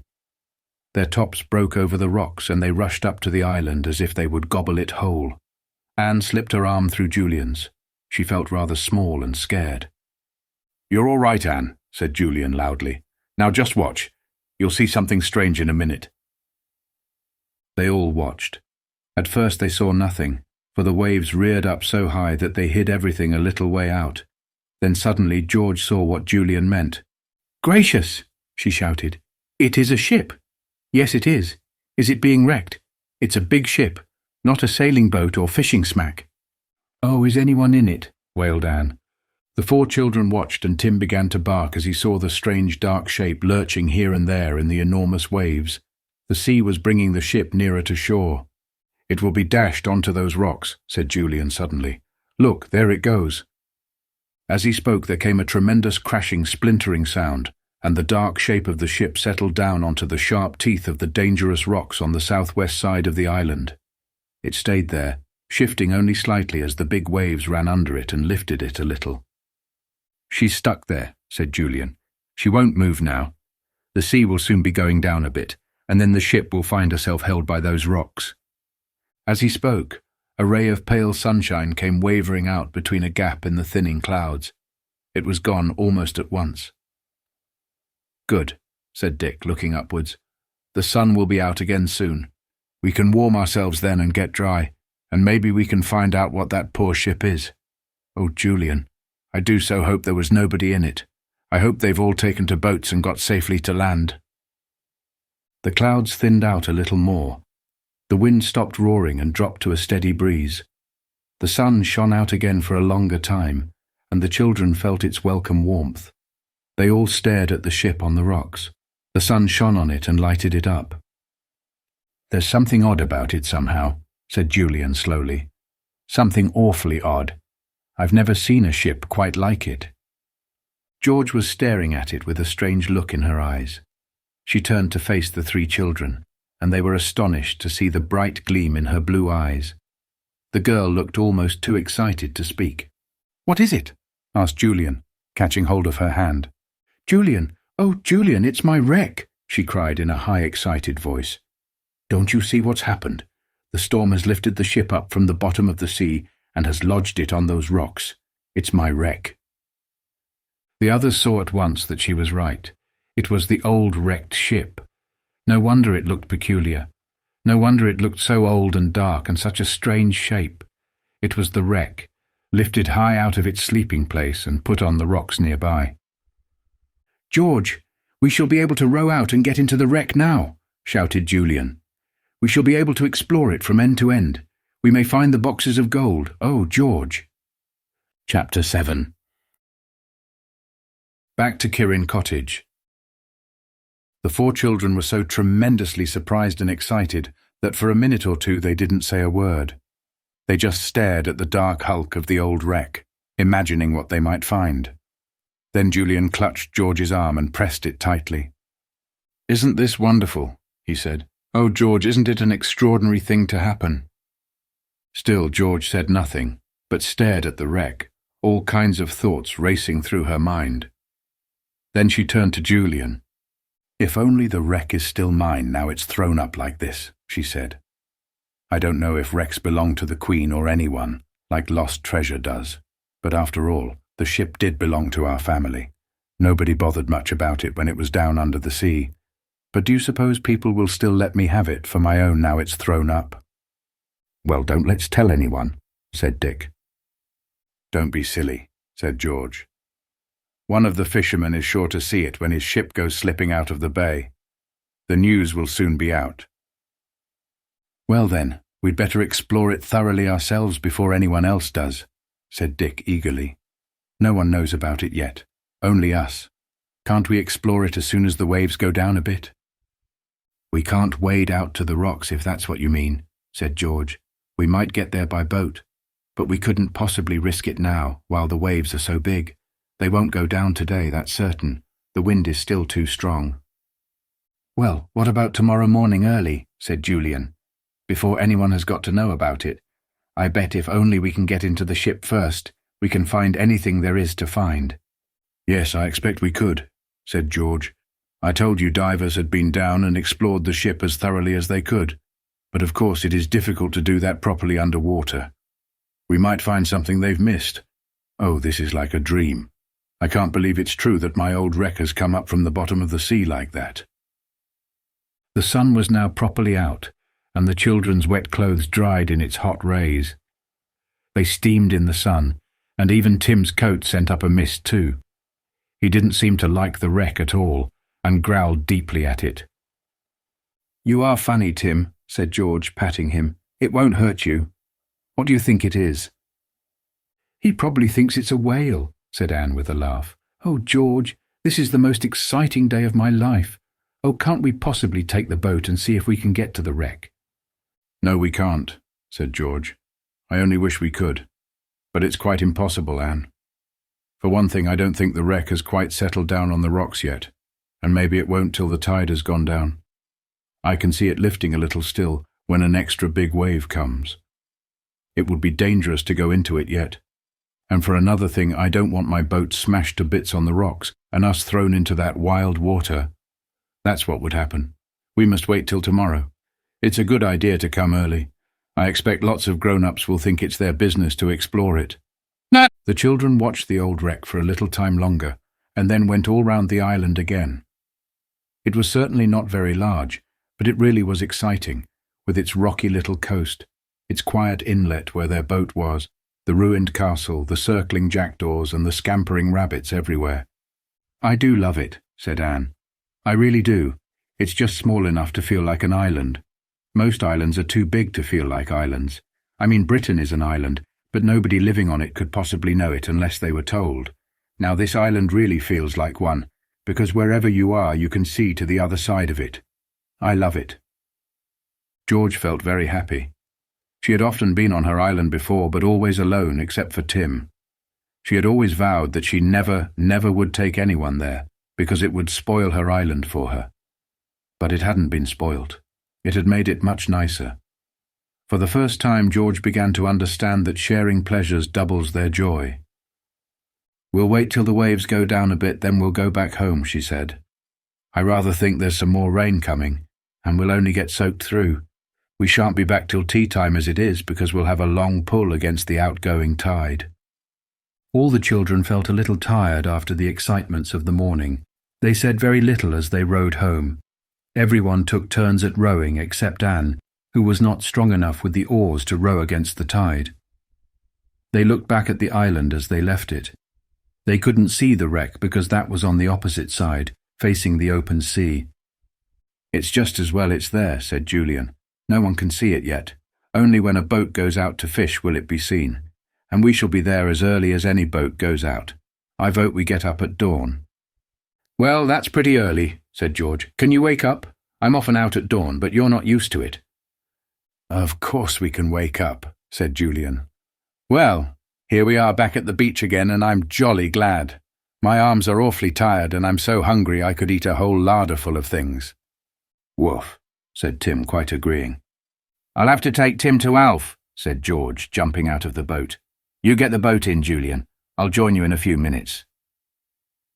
It wasn't long before all four were sitting down to a good tea. Aunt Fanny had baked new scones for them, and had made a ginger cake with black treacle. It was dark brown and sticky to eat. The children finished it all up and said it was the nicest they had ever tasted. "Did you have an exciting day?" asked their aunt. "Oh, yes," said Anne eagerly. "The storm was grand. It threw up." Julian and Dick both kicked her under the table. George couldn't reach her, or she would most certainly have kicked her too. Anne stared at the boys angrily, with tears in her eyes. "Now what's the matter?" asked Aunt Fanny. "Did somebody kick you, Anne? Well, really, this kicking under the table has got to stop. Poor Anne will be covered with bruises. What did the sea throw up, dear?" "It threw up the most enormous waves," said Anne, looking defiantly at the others. She knew they had thought she was going to say that the sea had thrown up the wreck. But they were wrong. They had kicked her for nothing. "Sorry for kicking you, Anne," said Julian. "My foot sort of slipped." "So did mine," said Dick. "Yes, Aunt Fanny, it was a magnificent sight on the island. The waves raced up that little inlet, and we had to take our boat almost up to the top of the low cliff there." "I wasn't really afraid of the storm," said Anne. "In fact, I wasn't really as afraid of it as Ty." Everyone knew perfectly well that Anne was going to mention Timothy, and they all interrupted her at once, speaking very loudly. Julian managed to get a kick in again. "Ooh," said Anne. "The rabbits were so tame," said Julian loudly. "We watched the cormorants," said Dick, and George joined in too, talking at the same time. "The jackdaws made such a noise, they said chack, chack, chack all the time." "Well, really, you sound like jackdaws yourselves talking all at once like this," said Aunt Fanny with a laugh. "Now, have you all finished? Very well then. Go and wash your sticky hands. Yes, George, I know they're sticky, because I made that gingerbread, and you've had 3 slices. Then you had better go and play quietly in the other room, because it's raining and you can't go out. But don't disturb your father, George. He's very busy." The children went to wash. "Idiot," said Julian to Anne. "Nearly gave us away twice." "I didn't mean what you thought I meant the first time," began Anne indignantly. George interrupted her. "I'd rather you gave the secret of the wreck away than my secret about Tim," she said. "I do think you've got a careless tongue." "Yes, I have," said Anne sorrowfully. "I think I'd better not talk at mealtimes any more. I love Tim so much I just can't seem to help wanting to talk about him." They all went to play in the other room. Julian turned a table upside down with a crash. "We'll play at wrecks," he said. "This is the wreck. Now we're going to explore it." The door flew open and an angry, frowning face looked in. It was George's father. "What was that noise?" he said. "George, did you overturn that table?" "I did," said Julian. "I'm sorry. I quite forgot you were working." "What?" "Any more noise like that and I shall keep you all in tomorrow," said his Uncle Quentin. "Georgina, keep your cousins quiet." The door shut and Uncle Quentin went out. The children looked at one another. "Your father's awfully fierce, isn't he?" said Julian. "I'm sorry I made that row. I didn't think." "We'd better do something really quiet," said George, "or he'll keep his word, and we'll find ourselves inside tomorrow just when we want to explore the wreck." This was a terrible thought. Anne went to get one of her dolls to play with. She had managed to bring quite a number after all. Julian fetched a book. George took up a beautiful little boat she was carving out of a piece of wood. Dick lay back on a chair and thought of the exciting wreck. The rain poured down steadily, and everyone hoped it would have stopped by the morning. "We'll have to be up most awfully early," said Dick, yawning. "What about going to bed in good time tonight? I'm tired with all that rowing." In the ordinary way, none of the children liked going to bed early, but with such an exciting thing to look forward to, early bed seemed different that night. "It will make the time go quickly," said Anne, putting down her doll. "Shall we go now?" "Whatever do you suppose Mother would say if we went just after tea?" said George. "She'd think we were all ill. No, let's go after supper. We'll just say we're tired with rowing, which is perfectly true, and we'll get a good night's sleep and be ready for our adventure tomorrow morning. And it is an adventure, you know. It isn't many people that have the chance of exploring an old wreck like that, which has always been at the bottom of the sea." So by 8 o'clock, all the children were in bed, rather to Aunt Fanny's surprise. Anne fell asleep at once. Julian and Dick were not long, but George lay awake for some time, thinking of her island, her wreck, and of course her beloved dog. "I must take Tim too," she thought as she fell asleep. "We can't leave old Tim out of this. He shall share in the adventure too." Chapter 8. Exploring the wreck. Julian woke first the next morning. He awoke just as the sun was slipping over the horizon in the east and filling the sky with gold. Julian stared at the ceiling for a moment, and then, in a rush, he remembered all that had happened the day before. He sat up straight in bed and whispered as loudly as he could, "Dick, wake up. We're going to see the wreck. Do wake up." Dick woke and grinned at Julian. A feeling of happiness crept over him. They were going on an adventure. He leapt out of bed and ran quietly to the girls' room. He opened the door. Both the girls were fast asleep, Anne curled up like a dormouse under the sheet. Dick shook George and then dug Anne in the back. They awoke and sat up. "Buck up," whispered Dick. "The sun is just rising. We'll have to hurry." George's blue eyes shone as she dressed. Anne skipped about quietly, finding her few clothes, just a bathing suit, jeans and jersey, and rubber shoes for her feet. It wasn't many minutes before they were all ready. "Now, not a creak on the stairs, not a cough or a giggle," warned Julian, as they stood together on the landing. Anne was a dreadful giggler, and had often given secret plans away by her sudden explosive choke. But this time the little girl was as solemn as the others, and as careful. They crept down the stairs and undid the little front door. Not a sound was made. They shut the door quietly and made their way down the garden path to the gate. The gate always creaked, so they climbed over it instead of opening it. The sun was now shining brightly, though it was still low in the eastern sky. It felt warm already. The sky was so beautifully blue that Anne couldn't help feeling it had been freshly washed. "It looks just as if it had come back from the laundry," she told the others. They squealed with laughter at her. She did say odd things at times, but they knew what she meant. The day had a lovely new feeling about it. The clouds were so pink in the bright blue sky, and the sea looked so smooth and fresh. It was impossible to imagine that it had been so rough the day before. George got her boat. Then she went to get Tim, while the boys hauled the boat down to the sea. Alf, the fisher boy, was surprised to see George so early. He was about to go with his father fishing. He grinned at George. "You going fishing too?" he said to her. "My, wasn't that a storm yesterday? I thought you'd be caught in it." "We were," said George. "Come on, Tim, come on." Tim was very pleased to see George so early. He capered round her as she ran back to the others, almost tripping her up as she went. He leapt into the boat as soon as he saw it, and stood at the stern, his red tongue out, his tail wagging violently. "I wonder his tail keeps on," said Anne, looking at it. "One day, Timothy, you'll wag it right off."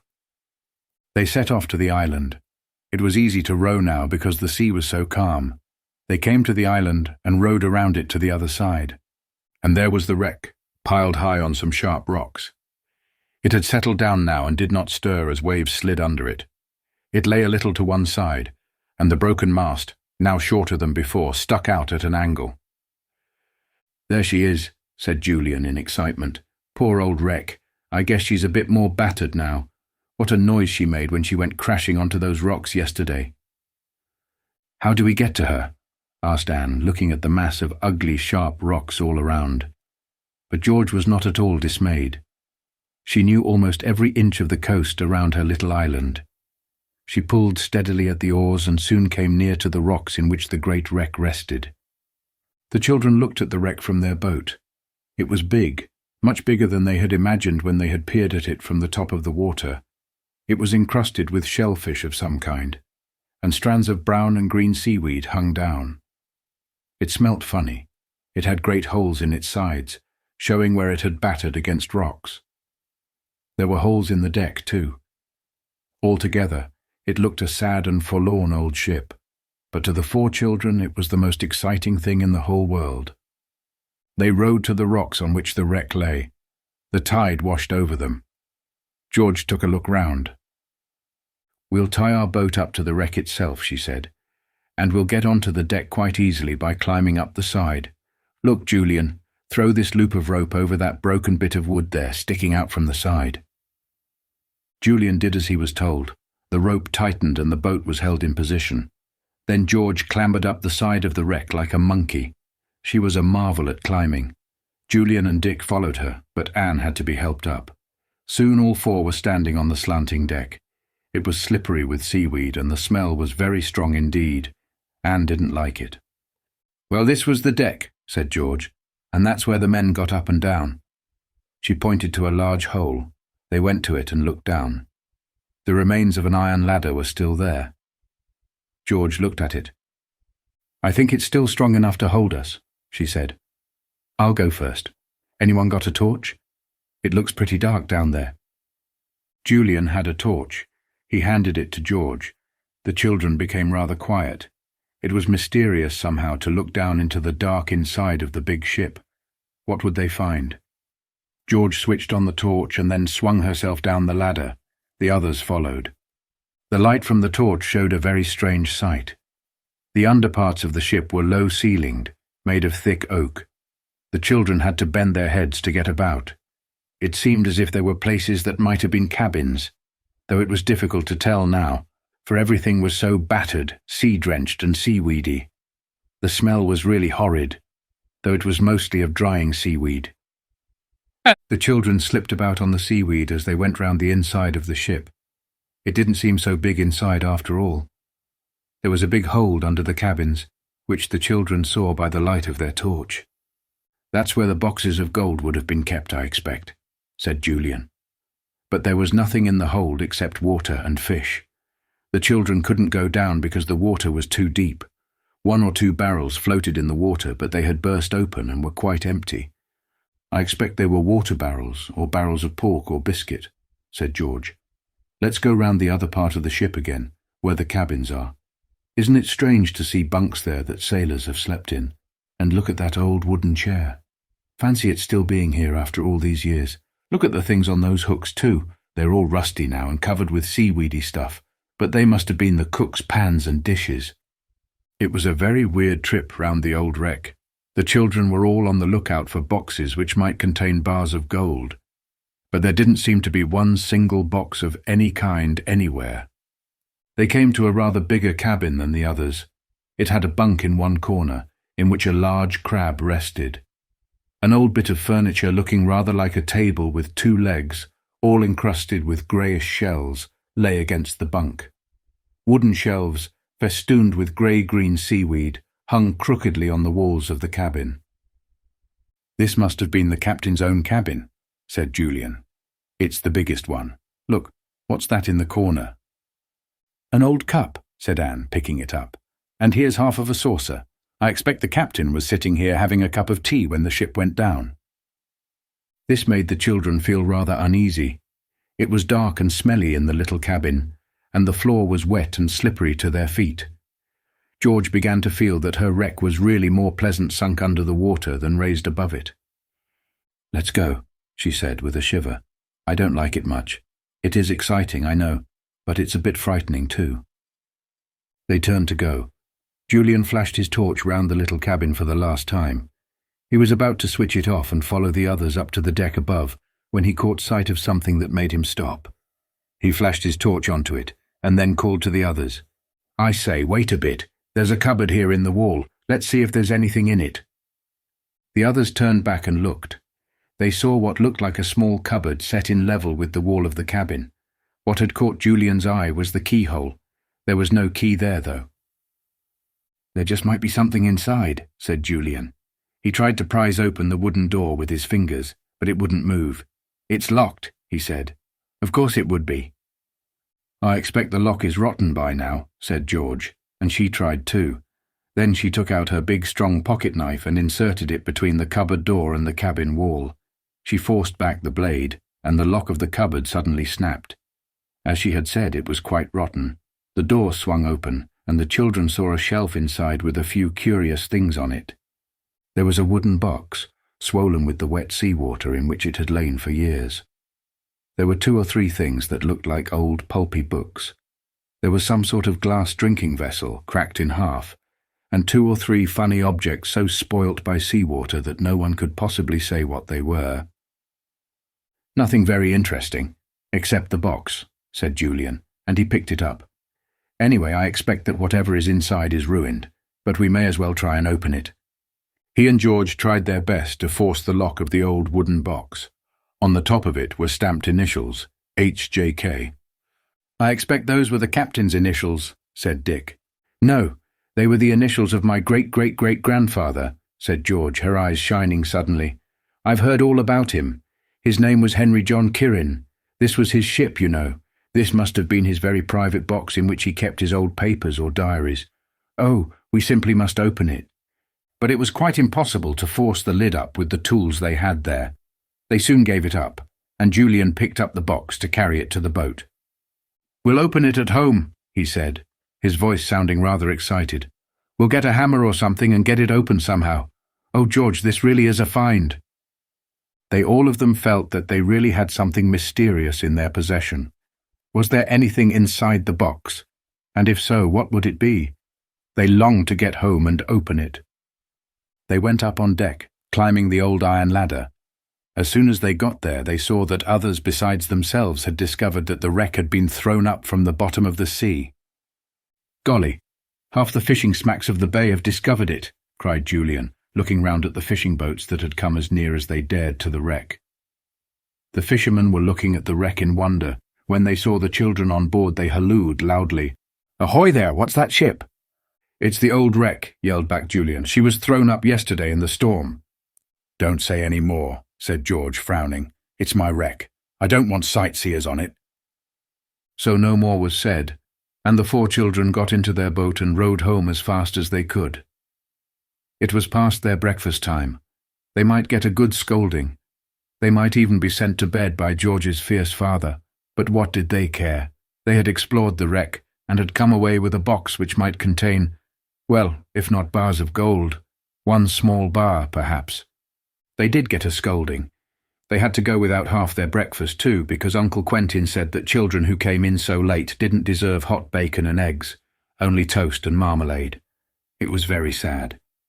They hid the box under the bed in the boys' room.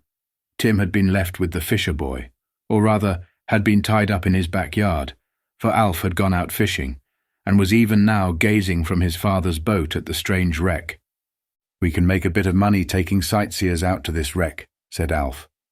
And before the day was out, scores of interested people had seen the old wreck from the decks of motorboats and fishing smacks. George was furious about it, but she couldn't do anything. After all, as Julian said, anybody could have a look. Chapter 9. The box from the wreck. No. The first thing that the children did after breakfast was to fetch the precious box and take it out to the tool shed in the garden. They were simply longing to force it open. All of them secretly felt certain that it would hold treasure of some sort. Julian looked round for a tool. He found a chisel and decided that would be just the thing to force the box open. He tried, but the tool slipped and jabbed his fingers. Then he tried other things, but the box obstinately refused to open. The children stared at it crossly. "I know what to do," said Anne at last. "Let's take it to the top of the house and throw it down to the ground. It would burst open then, I expect." The others thought over the idea. "It might be worth trying," said Julian.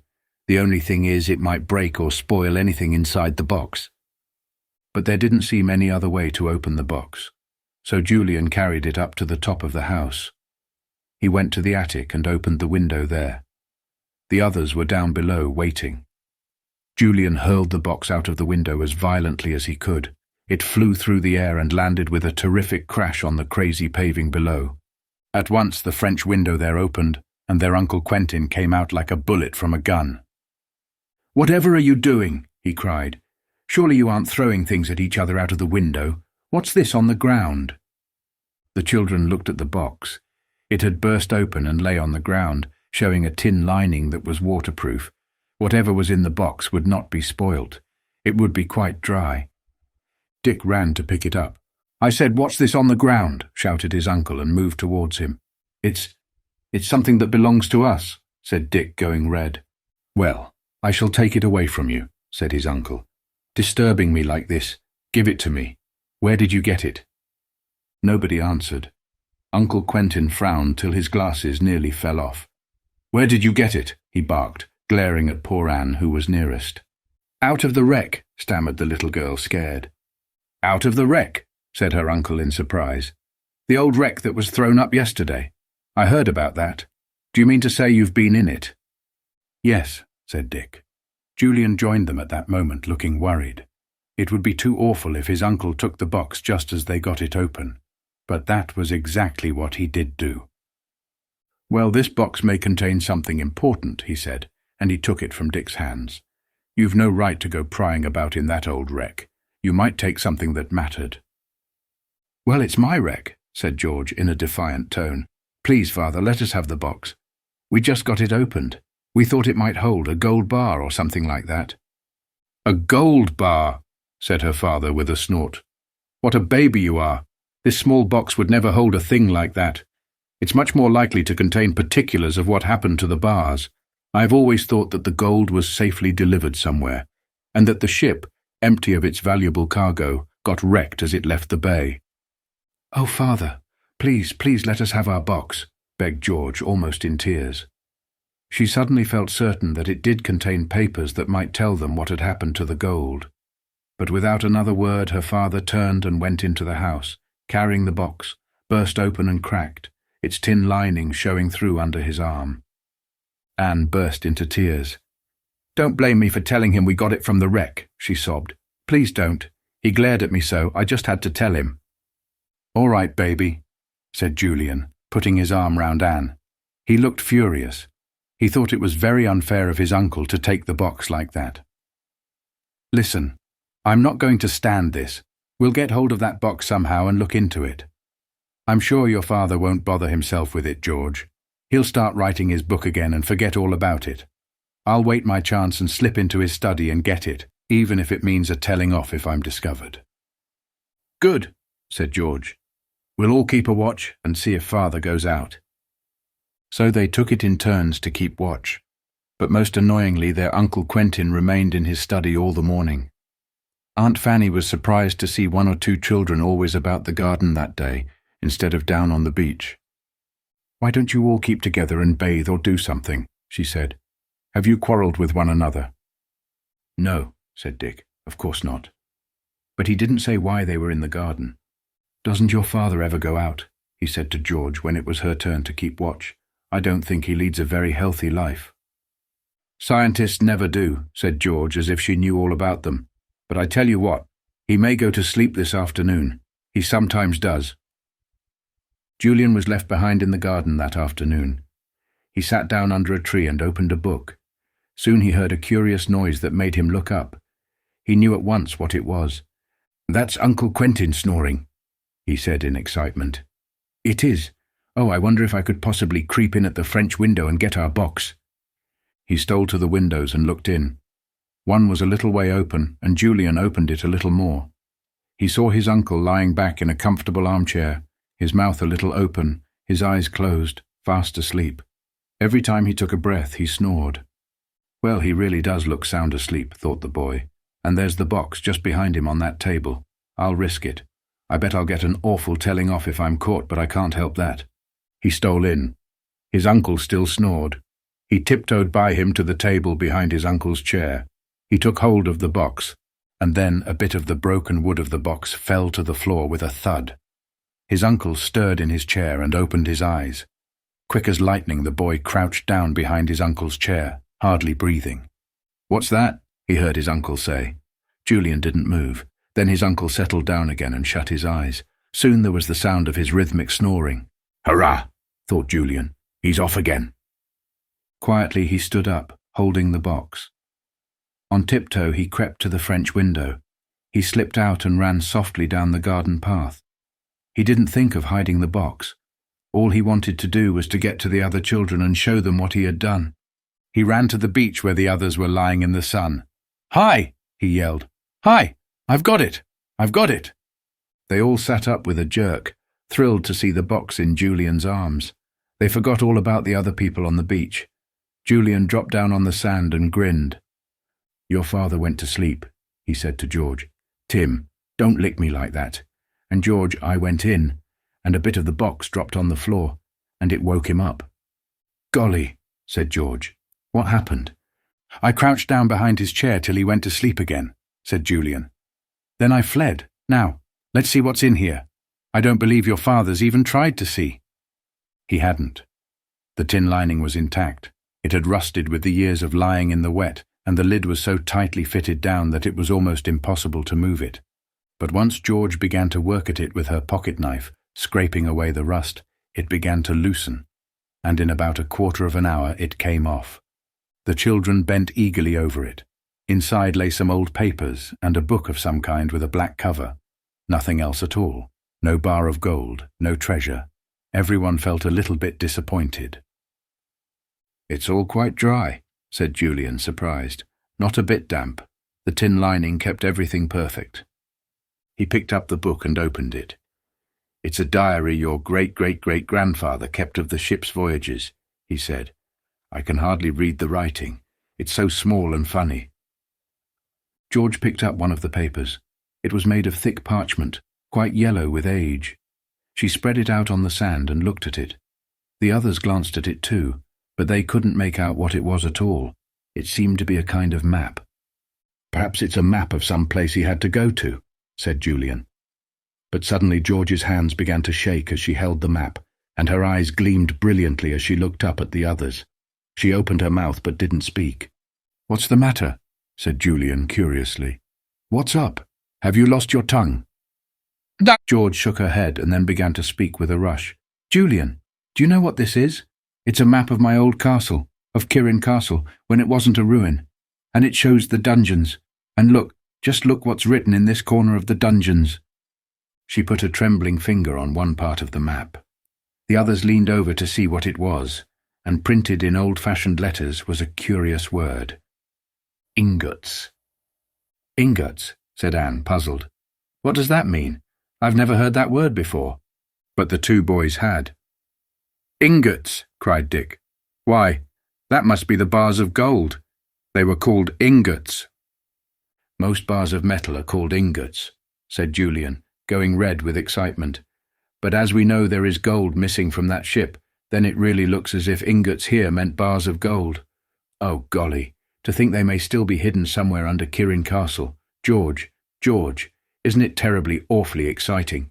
George nodded. She was trembling all over with excitement. "If only we could find it," she whispered. "If only we could." We'll have a jolly good hunt for it, said Julian. It will be awfully difficult because the castle is in ruins now and so overgrown. But somehow or other we'll find those ingots. What a lovely word. Ingots, ingots, ingots. It sounded somehow more exciting than the word gold. Nobody spoke about gold anymore. They talked about the ingots. Tim couldn't make out what the excitement was at all. He wagged his tail and tried hard to lick first one and then another of the children, but for once not one of them paid any attention to him. He simply couldn't understand it, and after a while he went and sat down by himself with his back to the children and his ears down. "Oh, do look at poor Timothy," said George. "He can't understand your excitement. Tim, darling, it's all right. You're not in disgrace or anything. Oh, Tim, we've got the most wonderful secret in the whole world." Tim bounded up, his tail wagging, pleased to be taken notice of once more. He put his big paw on the precious map, and the 4 children shouted at him at once. "Golly, we can't have that torn," said Julian. Then he looked at the others and frowned. "What are we going to do about the box?" he said. "I mean, George's father will be sure to miss it, won't he? We'll have to give it back." "Well, can't we take out the map and keep it?" said Dick. "He won't know it was there if he hasn't looked in the box, and it's pretty certain he hasn't. The other things don't matter much. They are only that old diary and a few letters." "To be on the safe side, let's take a copy of the map," said Julian. "Then we can put the real map back and replace the box." They all voted that a very good idea. They went back to Kirrin Cottage and traced out the map carefully. They did it in the tool shed because they didn't want anyone to see them. It was a strange map. It was in 3 parts. "This part shows the dungeons under the castle," said Julian, "and this shows a plan of the ground floor of the castle, and this shows the top part. My word, it was a fine place in those days. The dungeons run all under the castle. I bet they were pretty awful places. I wonder how people got down to them." "We'll have to study the map a bit more and see," said George. "It all looks rather muddled to us at present. But once we take the map over to the castle and study it there, we may be able to make out how to get down to the hidden dungeons. Ooh, I don't expect any children ever had such an adventure as this." Julian put the traced map carefully into his jeans pocket. He didn't mean it to leave him. It was very precious. Then he put the real map back into the box and looked towards the house. "What about putting it back now?" he said.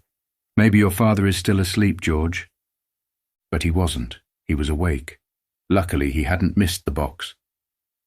He came into the dining room to have tea with the family, and Julian took his chance. He muttered an excuse, slipped away from the table, and replaced the box on the table behind his uncle's chair. He winked at the others when he came back. They felt relieved.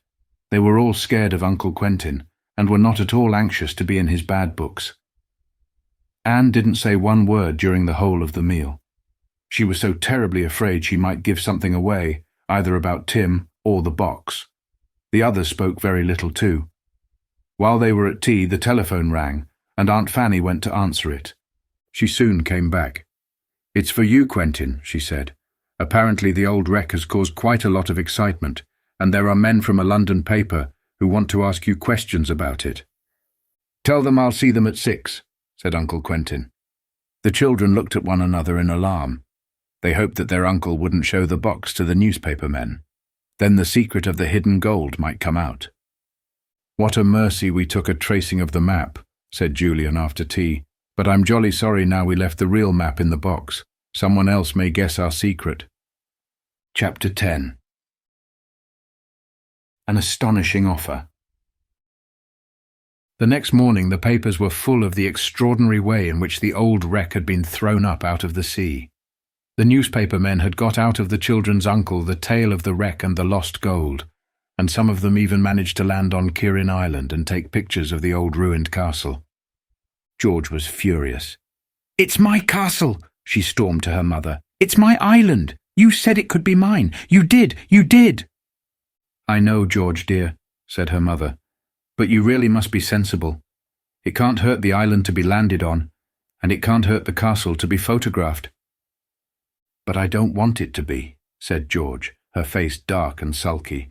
"It's mine, and the wreck is mine. You said so." "Well, I didn't know it was going to be thrown up like that," said her mother. Do be sensible, George. What can it possibly matter if people go to look at the wreck? You can't stop them. George couldn't stop them, but that didn't make her any the less angry about it. The children were astonished at the interest that the cast-up wreck caused, and because of that, Kirrin Island became an object of great interest too. Sightseers from the places all around came to see it, and the fishermen managed to find the little inlet and land the people there. George sobbed with rage, and Julian tried to comfort her. "Listen, George, no one knows our secret yet. We'll wait till this excitement has died down, and then we'll go to Kirrin Castle and find the ingots."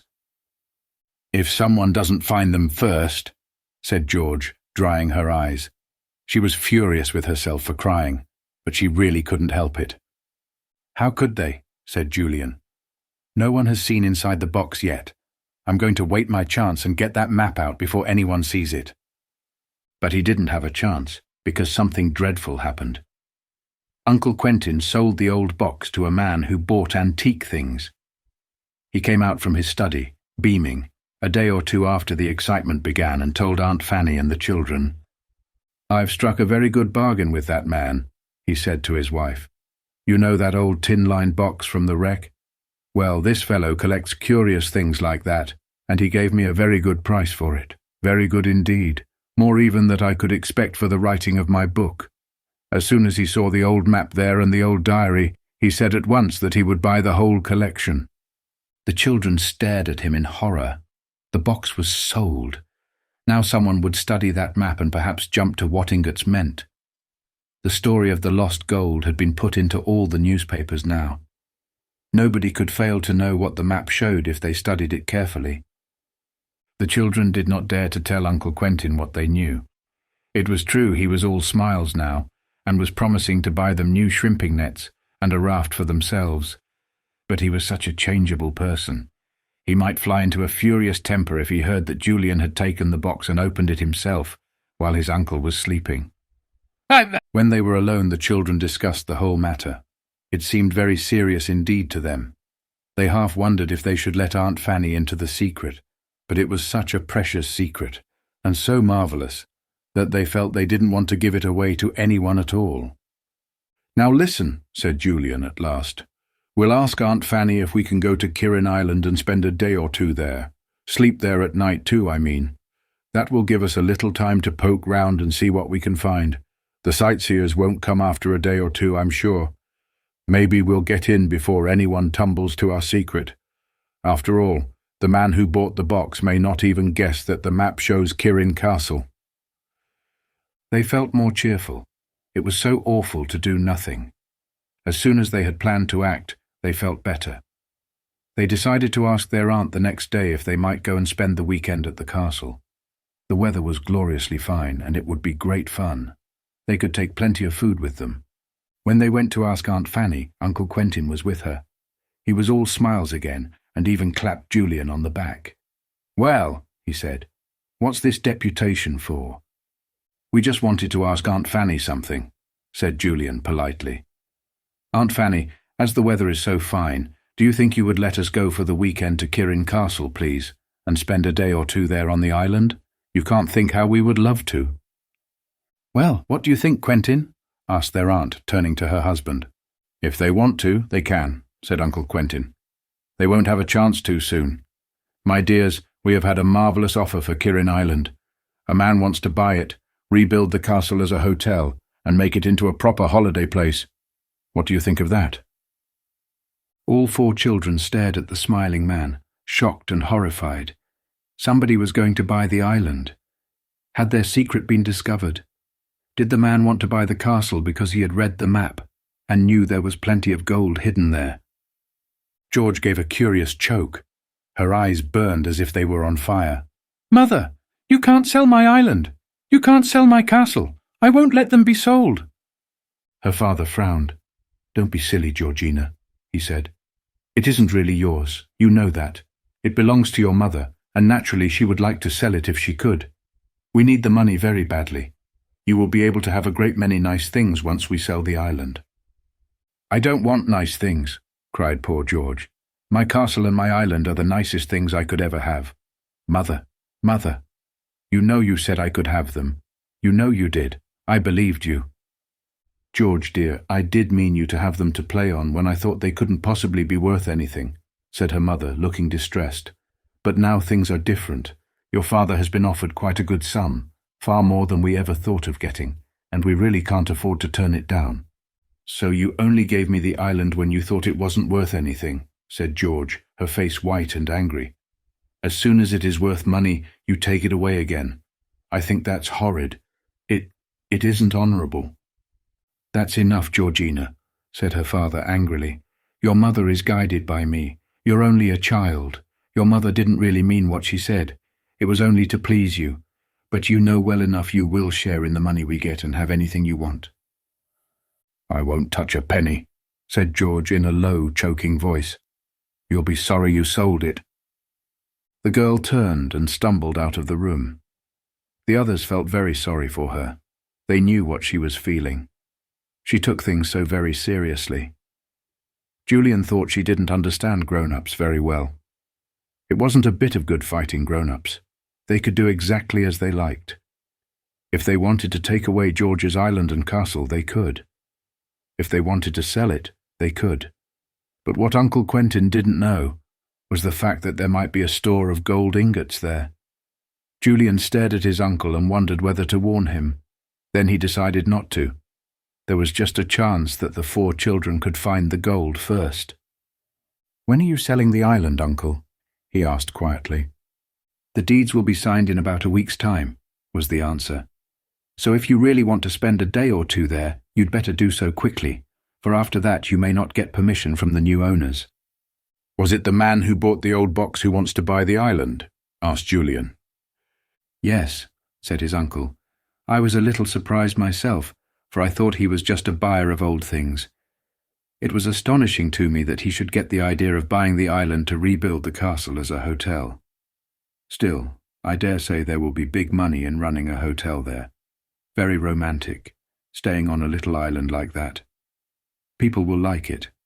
I'm no businessman myself, and I certainly shouldn't care to invest my money in a place like Kirrin Island, but I should think he knows what he is doing all right." "Yes, he certainly does," thought Julian to himself as he went out of the room with Dick and Dan. "He's read that map, and has jumped to the same idea that we did. The store of hidden ingots is somewhere on that island, and he's going to get it. He doesn't want to build a hotel. He's after the treasure. I expect he's offered Uncle Quentin some silly low price that poor old uncle thinks is marvellous. Oh dear, this is a horrible thing to happen." He went to find George. She was in the tool shed, looking quite green. She said she felt sick. "It's only because you're so upset," said Julian. He slipped his arm round her. For once George didn't push it away. She felt comforted. Tears came into her eyes and she angrily tried to blink them away. "Listen, George," said Julian. "We mustn't give up hope. We'll go to Kirrin Island tomorrow, and we'll do our very, very best to get down into the dungeon somehow and find the ingots. We'll jolly well stay there till we do. See? Now cheer up, because we'll want your help in planning everything. Thank goodness we took a tracing of the map." George cheered up a little. She still felt angry with her father and mother, but the thought of going to Kirrin Island for a day or 2, and taking Timothy too, certainly seemed rather good. "I do think my father and mother are unkind," she said. "Well, they're not really," said Julian wisely. "After all, if they need money badly, they would be silly not to part with something they think is quite useless. And you know, your father did say you could have anything you want. I know what I would ask for if I were you." "What?" asked George. "Timothy, of course," said Julian. And that made George smile and cheer up tremendously. Chapter 11. Off to Kirrin Island. Julian and George went to find Dick and Anne. They were waiting for them in the garden, looking rather upset. They were glad to see Julian and George and ran to meet them. Anne took George's hands. "I'm awfully sorry about your island, George," she said. "So am I," said Dick. "Bad luck, old girl. I mean old boy." George managed to smile. "I've been behaving like a girl," she said, half ashamed. "But I did get an awful shock." Julian told the others what they had planned. "We'll go tomorrow morning," he said. "We'll make out a list of all the things we shall need. Let's begin now." He took out a pencil and notebook. The others looked at him. "Things to eat," said Dick at once. "Plenty because we'll be hungry." "Something to drink," said George. "There's no water on the island, though I believe there was a well or something years ago that went right down below the level of the sea and was fresh water. Anyway, I've never found it." "Food," wrote down Julian, "and drink." He looked at the others. "Spades," he said solemnly, and scribbled the word down. Anne stared in surprise. "What for?" she asked. "Well, we'll want to dig about when we're hunting for a way down to the dungeons," said Julian. "Ropes," said Dick. "We may want those too." "And torches," said George. "It'll be dark in the dungeons." "Ooh," said Anne, feeling a pleasant shiver go down her back at the thought. She had no idea what dungeons were like, but they sounded thrilling. "Rugs," said Dick. "We'll be cold at night if we sleep in that little old room." Julian wrote them down. "Mugs to drink from," he said. "And we'll take a few tools too. We may perhaps need them. You never know." At the end of half an hour they had quite a nice long list, and everyone felt pleased and excited. George was beginning to recover from her rage and disappointment. If she had been alone and had brooded over everything, she would have been in an even worse sulk and temper. But somehow the others were so calm and sensible and cheerful. It was impossible to sulk for long if she was with them.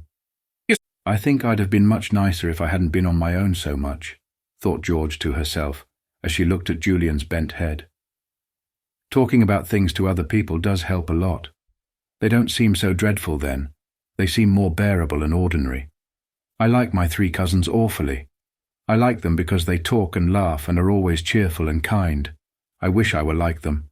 I'm sulky and bad-tempered and fierce, and no wonder Father doesn't like me and scolds me so often. Mother's a dear, but I understand now why she says I'm difficult. I'm different from my cousins. They're easy to understand and everyone likes them. I'm glad they came. They are making me more like I ought to be." This was a long thought to think, and George looked very serious while she was thinking it. Julian looked up and caught her blue eyes fixed on him. He smiled. "Penny for your thoughts," he said.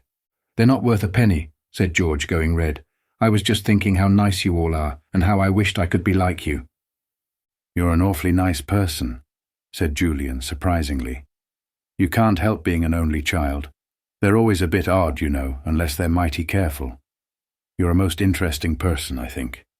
George flushed red again and felt pleased. "Let's go and take Timothy for a walk," she said. "He'll be wondering what's happened to us today." They all went off together, and Timothy greeted them at the top of his voice. They told him all about their plans for the next day, and he wagged his tail and looked up at them out of his soft brown eyes, as if he understood every single word they said. "Say it!" "He must feel pleased to think he's going to be with us for 2 or 3 days, said Anne. It was very exciting the next morning, setting off in the boat with all their things packed neatly at one end. Julian checked them all by reading out aloud from his list. It didn't seem as if they had forgotten anything. "Got the map," said Dick suddenly. Julian nodded. "I put on clean jeans this morning," he said. "But you may be sure I remembered to pop the map into my pocket. Here it is." He took it out, and the wind at once blew it right out of his hands. It fell into the sea and bobbed there in the wind. All 4 children gave a cry of utter dismay. Their precious map. "Quick, row after it," cried George, and swung the boat round. But someone was quicker than she was. Tim had seen the paper fly from Julian's hand, and had heard and understood the cries of dismay. With an enormous splash he leapt into the water and swam valiantly after the map. He could swim well for a dog, for he was strong and powerful. He soon had the map in his mouth and was swimming back to the boat. The children thought he was simply marvellous. George hauled him into the boat and took the map from his mouth. There was hardly the mark of his teeth on it, he had carried it so carefully. It was wet, and the children looked anxiously at it to see if the tracing had been spoilt. But Julian had traced it very strongly, and it was quite all right. He placed it on a seat to dry and told Dick to hold it there in the sun. "That was a narrow squeak," he said, and the others agreed. George took the oars again, and they set off once more for the island, getting a perfect shower bath from Timothy when he stood up and shook his wet coat. He was given a big biscuit as a reward, and crunched it up with great enjoyment. George made her way through the reefs of rocks with a sure hand. It was marvellous to the others how she could slide the boat in between the dangerous rocks and never get a scratch. They thought she was really wonderful. She brought them safely to the little inlet, and they jumped out onto the sand. They pulled the boat high up, in case the tide came far up the tiny cove, and then began to unload their goods. "We'll carry all the things to that little stone room," said Julian. "They will be safe there and won't get wet if it rains. I hope nobody comes to the island while we are here, George." "I shouldn't think they would," said George. "Father said it would be about a week before the deeds were signed, making over the island to that man. It won't be his till then. We've got a week anyhow." "Well, we don't need to keep a watch in case anyone else arrives then," said Julian, who had half thought that it would be a good idea to make someone stay on guard at the inlet, to give a warning to the others in case anyone else arrived. "Come on, you take the spades, Dick. I'll take the food and drink with George, and Anne can take the little things." The food and drink were in a big box, for the children did not mean to starve while they were on the island. They had brought loaves of bread, butter, biscuits, jam, tins of fruit, ripe plums, bottles of ginger beer, a kettle to make tea, and anything else they could think of. George and Julian staggered up the cliff with the heavy box. They had to put it down once or twice to give themselves a rest. They put everything into the little room. Then they went back to get the collection of blankets and rugs from the boat. They arranged them in the corners of the little room and thought that it would be most exciting to spend the night there. "The two girls can sleep together on this pile of rugs," said Julian, "and we two boys will have this pile." George looked as if she didn't want to be put with Anne, and classed as a girl. But Anne didn't wish to sleep alone in her corner, and she looked so beseechingly at George that the bigger girl smiled at her and made no objection. Anne thought that George was getting nicer and nicer. "Well, now we'll get down to business," said Julian, and he pulled out his map. "We must study this really carefully and find out exactly under which spot the entrances to the dungeons are. Now, come around and let's do our best to find out. It's up to us to use our brains and beat that man who's bought the island." They all bent over the traced map. It was quite dry now, and the children looked at it earnestly. It was plain that in the old days the castle had been a very fine place. "Now look," said Julian, putting his finger on the plan of the dungeons.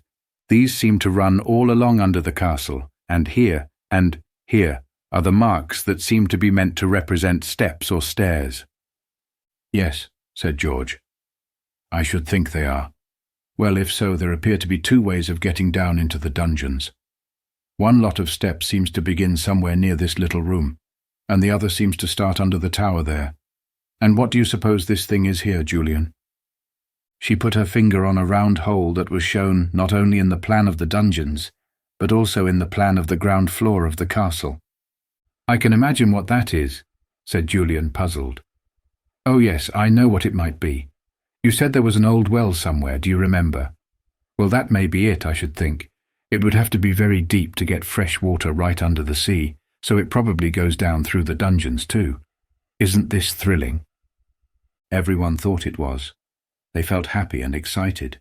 There was something to discover, something they could and must discover within the next day or two. They looked at one another. "Well," said Dick, "what are we going to start on? Shall we try to find the entrance to the dungeons, the one that seems to start round about this little room? For all we know, there may be a big stone we can lift that opens above the dungeon steps." This was a thrilling thought, and the children jumped up at once. Julian folded up the precious map and put it into his pocket. He looked round. The stone floor of the little room was overgrown with creeping weeds. They must be cleared away before it was possible to see if there were any stones that looked as if they might be moved. "We'd better set to work," said Julian, and he picked up a spade. "Let's clear away these weeds with our spades, scrape them off, look like this, and then examine every single stone." They all picked up spades, and soon the little stone room was full of a scraping sound, as the four of them chiselled away at the close-growing weeds with their spades. It wasn't very difficult to get the stones clear of them, and the children worked with a will. Tim got most excited about everything. He hadn't any idea at all what they were doing. but he joined in valiantly. He scraped away at the floor with his 4 paws, sending earth and plants flying high into the air. "Hi, Tim," said Julian, shaking a clod of earth out of his hair. "You're being a bit too vigorous. My word, you'll send the stones flying into the air too, in a minute. George, isn't Tim marvellous the way he joins in everything? How they all worked, how they all longed to find the entrance to the underground dungeons. What a thrill that would be." Chapter 12. Exciting discoveries. Soon the stones of the little room were clear of earth, sand and weeds. The children saw that they were all the same size, big and square, fitted well together. They went over them carefully with their torches, trying to find one that might move or lift. "We should probably find one with an iron ring handle sunk into it," said Julian. But they didn't. All the stones looked exactly the same. It was most disappointing. Julian tried inserting his spade into the cracks between the various stones to see if by any chance he could move one, but they couldn't be moved. It seemed as if they were all set in the solid ground. After about 3 hours' hard work, the children sat down to eat a meal. They were very hungry indeed, and felt glad to think there were so many things to eat. As they ate, they discussed the problem they were trying to solve. "It looks as if the entrance to the dungeons was not under this little room after all," said Julian. "It's disappointing, but somehow I don't think now that the steps down to the dungeon started from here. Let's measure the map and see if we can make out exactly where the steps do start. It may be, of course, that the measurements aren't correct and won't be any help to us at all, but we can try." So they measured as best they could to try and find out in exactly what place the dungeon steps seemed to begin. It was impossible to tell, for the plans of the 3 floors seemed to be done to different scales. Julian stared at the map, puzzled. It seemed rather hopeless. Surely they wouldn't have to hunt all over the ground floor of the castle. It would take ages. "Look," said George suddenly, putting her finger on the hole that they all thought must be meant to represent the well. "The entrance to the dungeon seems to be not very far off the well. If only we could find the well, we could hunt around a bit for the beginning of the dungeon steps. The well is shown in both maps. It seems to be somewhere about the middle of the castle." "That's a good idea of yours," said Julian, pleased. "Let's go out into the middle of the castle. We can more or less guess where the old well ought to be, because it definitely seems to be about the middle of the old yard out there." Out they all went into the sunshine. They felt very important and serious. It was marvellous to be looking for lost ingots of gold. They all felt perfectly certain that they really were somewhere beneath their feet. It didn't occur to any of the children that the treasure might not be there. They stood in the ruined courtyard that had once been the centre of the castle. They paced out the middle of the yard, and then stood there, looking around in vain for anything that might perhaps have been the opening of an old well. It was all so overgrown. Sand had blown in from the shore, and weeds and bushes of all kinds grew there. The stones that had once formed the floor of the big courtyard were now cracked, and were no longer lying flat. Most of them were covered with sand or weeds. "Look, there's a rabbit!" cried Dick, as a big sandy rabbit lolloped slowly across the yard. It disappeared into a hole on the other side. Then another rabbit appeared, sat up and looked at the children, and then vanished too. The children were thrilled. They had never seen such tame rabbits before. A third rabbit appeared. It was a small one with absurdly big ears and the tiniest white bob of a tail. It didn't even look at the children. It bounded about in a playful way, and then, to the children's enormous delight, it sat up on its hind legs and began to wash its big ears, pulling down first one and then the other. But this was too much for Timothy. He had watched the other 2 bound across the yard and then disappear without so much as barking at them. But to see this youngster actually sitting there washing its ears under his very nose was really too much for any dog. He gave an excited yelp and rushed full tilt at the surprised rabbit. For a moment the little thing didn't move. It had never been frightened or chased before, and it stared with big eyes at the rushing dog. Then it turned itself about and tore off at top speed, its white bobtail going up and down as it bounded away. It disappeared under a gorse bush near the children. Timothy went after it, vanishing under the big bush too. Then a shower of sand and earth was thrown up as Tim tried to go down the hole after the rabbit and scraped and scrabbled with his strong front paws as fast as he could. He yelped and whined in excitement, not seeming to hear George's voice calling to him. He meant to get that rabbit. He went almost mad as he scraped at the hole, making it bigger and bigger.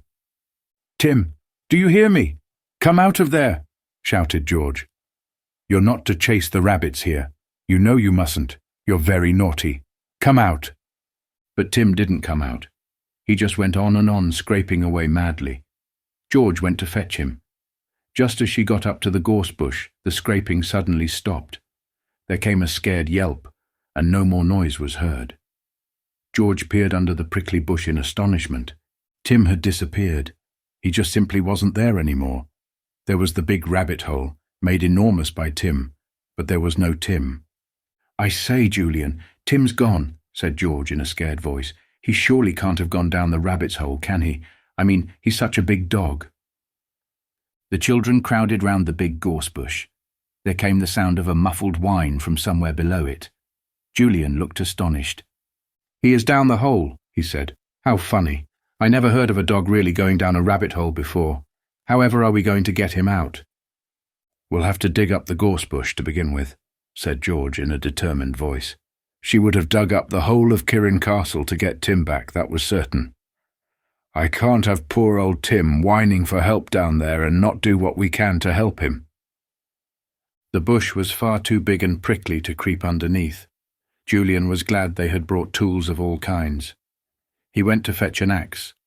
They had brought a small one with them, and it would do to chop away the prickly branches and trunk of the gorse bush. The children slashed at it, and soon the poor bush began to look a sorry sight. It took a long time to destroy it, for it was prickly, sturdy, and stout. Every child's hands were scratched by the time the bush had been reduced to a mere stump. Then they could see the hole quite well. Julian shone his torch down it. He gave a shout of surprise. "I know what's happened. The old well is here. The rabbits had a hole at the side of it, and Tim scraped away to make it bigger and uncovered a bit of the well hole. And he's fallen down the well." "Oh no," cried George in panic. "Oh, Tim, are you all right?" A distant whine came to their ears. Evidently Tim was there somewhere. The children looked at one another. "Well, there's only one thing to do," said Julian. "We must get out spades now and dig out the hole of the well. Then maybe we can let a rope down or something and get Tim." They set to work with their spades. It was not really difficult to uncover the hole, which had been blocked only by the spreading roots of the big gorse bush, some fallen masonry, earth, sand and small stones. Apparently a big slab had fallen from part of the tower across the well hole and partly closed it. The weather and the growing gorse bush had done the rest. It took all the children together to move the slab. Underneath was a very rotten wooden cover, which had plainly been used in the old days to protect the well. It had rotted so much that when Tim's weight had been pressed on it, it had given just there and made a hole for Tim to fall through. Julian removed the old wooden cover, and then the children could see down the well hole. It was very deep and very dark. They could not possibly see the bottom. Julian took a stone and dropped it down. They all listened for the splash, but there was no splash. Either there was no longer any water there, or the well was too deep even to hear the splash. "I think it's too deep for us to hear anything," said Julian. "Now, where's Tim?" He shone his torch down, and there was Tim. Many years before, a big slab had fallen down the well itself and had stuck a little way down, across the well hole. And on this old cracked slab sat Tim, his big eyes staring up in fright. He simply could not imagine what had happened to him. There was an old iron ladder fastened to the side of the well. George was on it before anyone else could get there. Down she went, not caring if the ladder held or not, and reached Tim. Somehow she got him onto her shoulder, and holding him there with one hand, she climbed slowly up again. The other three hauled her out, and Tim jumped round her, barking and licking for all he was worth. "Well, Tim," said Dick, "you shouldn't chase rabbits, but you've certainly done us a good turn, because you've found the well for us. Now we've only got to look around a little to find the dungeon entrance." They set to work again to hunt for the dungeon entrance. They dug about with their spades under all the bushes. They pulled up crooked stones and dug their spades into the earth below, hoping that they might suddenly find them going through into space. It was really very thrilling. And then Anne found the entrance. It was quite by accident. She was tired and sat down to rest. She lay on her front and scrabbled about in the sand. Suddenly her fingers touched something hard and cold in the sand. She uncovered it, and lo and behold, it was an iron ring. She gave a shout and the others looked up. Asterisk, asterisk, asterisk, asterisk, asterisk. "There's a stone with an iron ring in it here," yelled Anne excitedly. They all rushed over to her. Julian dug about with his spade and uncovered the whole stone. Sure enough, it did have a ring in it, and rings are only set into stones that need to be moved. Surely this stone must be the one that covered the dungeon entrance. All the children took turns at pulling on the iron ring, but the stone did not move. Then Julian tied 2 or 3 turns of rope through it, and the 4 children put out their full strength and pulled for all they were worth. The stone moved. The children distinctly felt it stir. "All together again," cried Julian, and all together they pulled. The stone stirred again, and then suddenly gave way. It moved upwards, and the children fell over on top of one another like a row of dominoes, suddenly pushed down. Tim darted to the hole and barked madly down it, as if all the rabbits of the world lived there. Julian and George shot to their feet and rushed to the opening that the moved stone had disclosed. They stood there, looking downwards, their faces shining with delight. They had found the entrance to the dungeons. A steep flight of steps cut out of the rock itself led downwards into deep darkness. "Come on!" cried Julian, snapping on his torch. "We've found what we wanted. Now for the dungeons." The steps down were slippery. Tim darted down first, lost his footing and rolled down 5 or 6 steps, yelping with fright. Julian went after him, then George, then Dick, and then Anne. They were all tremendously thrilled. Indeed, they quite expected to see piles of gold and all kinds of treasure everywhere around them. It was dark down the steep flight of steps and smelt very musty. Anne choked a little.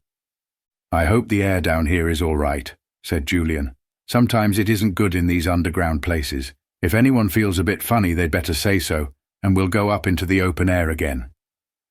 But however funny they might feel, nobody would have said so. It was all far too exciting to worry about feeling strange. The steps went down a long way. Then they came to an end.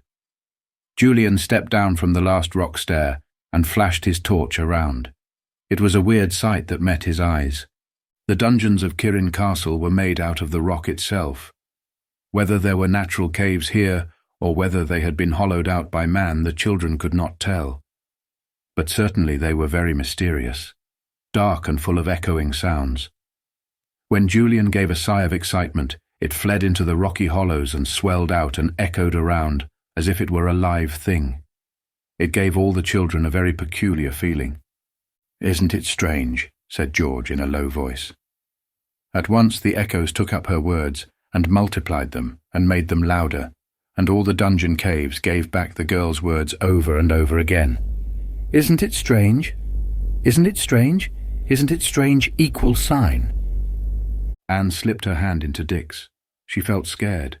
She didn't like the echoes at all. She knew they were only echoes, but they did sound exactly like the voices of scores of people hidden in the caves. "Where do you suppose the ingots are?" said Dick. And at once the caves threw him back his words. "Equal sign ingots. Ingots are. Ingots are.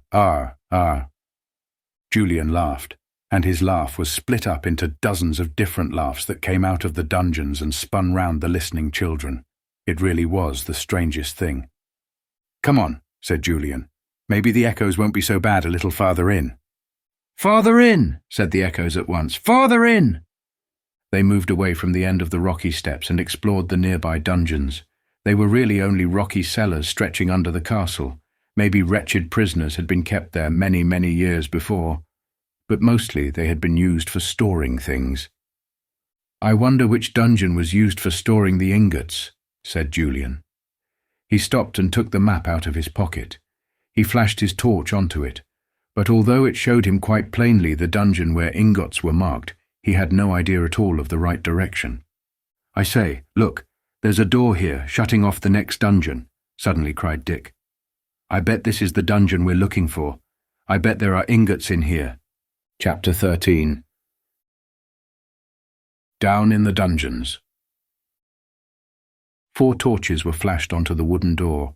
It was big and stout, studded with great iron nails. Julian gave a whoop of delight and rushed to it. He felt certain that behind it was the dungeon used for storing things. But the door was fast shut. No amount of pushing or pulling would open it. It had a great keyhole, but no key there. The 4 children stared in exasperation at the door. Bother it! Just as they really thought they were near the ingots, this door wouldn't open. "We'll fetch the axe," said Julian suddenly. "We may be able to chop round the keyhole and smash the lock." "That's a good idea," said George, delighted. "Come on back." They left the big door and tried to get back the way they had come. But the dungeons were so big and so rambling that they lost their way. They stumbled over old broken barrels, rotting wood, empty bottles, and many other things as they tried to find their way back to the big flight of rock steps. "This is sickening," said Julian at last. "I simply haven't any idea at all where the entrance is. We keep on going into one dungeon after another, and one passage after another, and they all seem to be exactly the same, dark and smelly and mysterious." "No. Suppose we have to stay here all the rest of our lives," said Anne gloomily. "Idiot," said Dick, taking her hand. "We shall soon find the way out. Hello, what's this?" They all stopped. They had come to what looked like a chimney shaft of brick, stretching down from the roof of the dungeon to the floor. Julian flashed his torch onto it. He was puzzled. "I know what it is," said George suddenly. "It's the well, of course.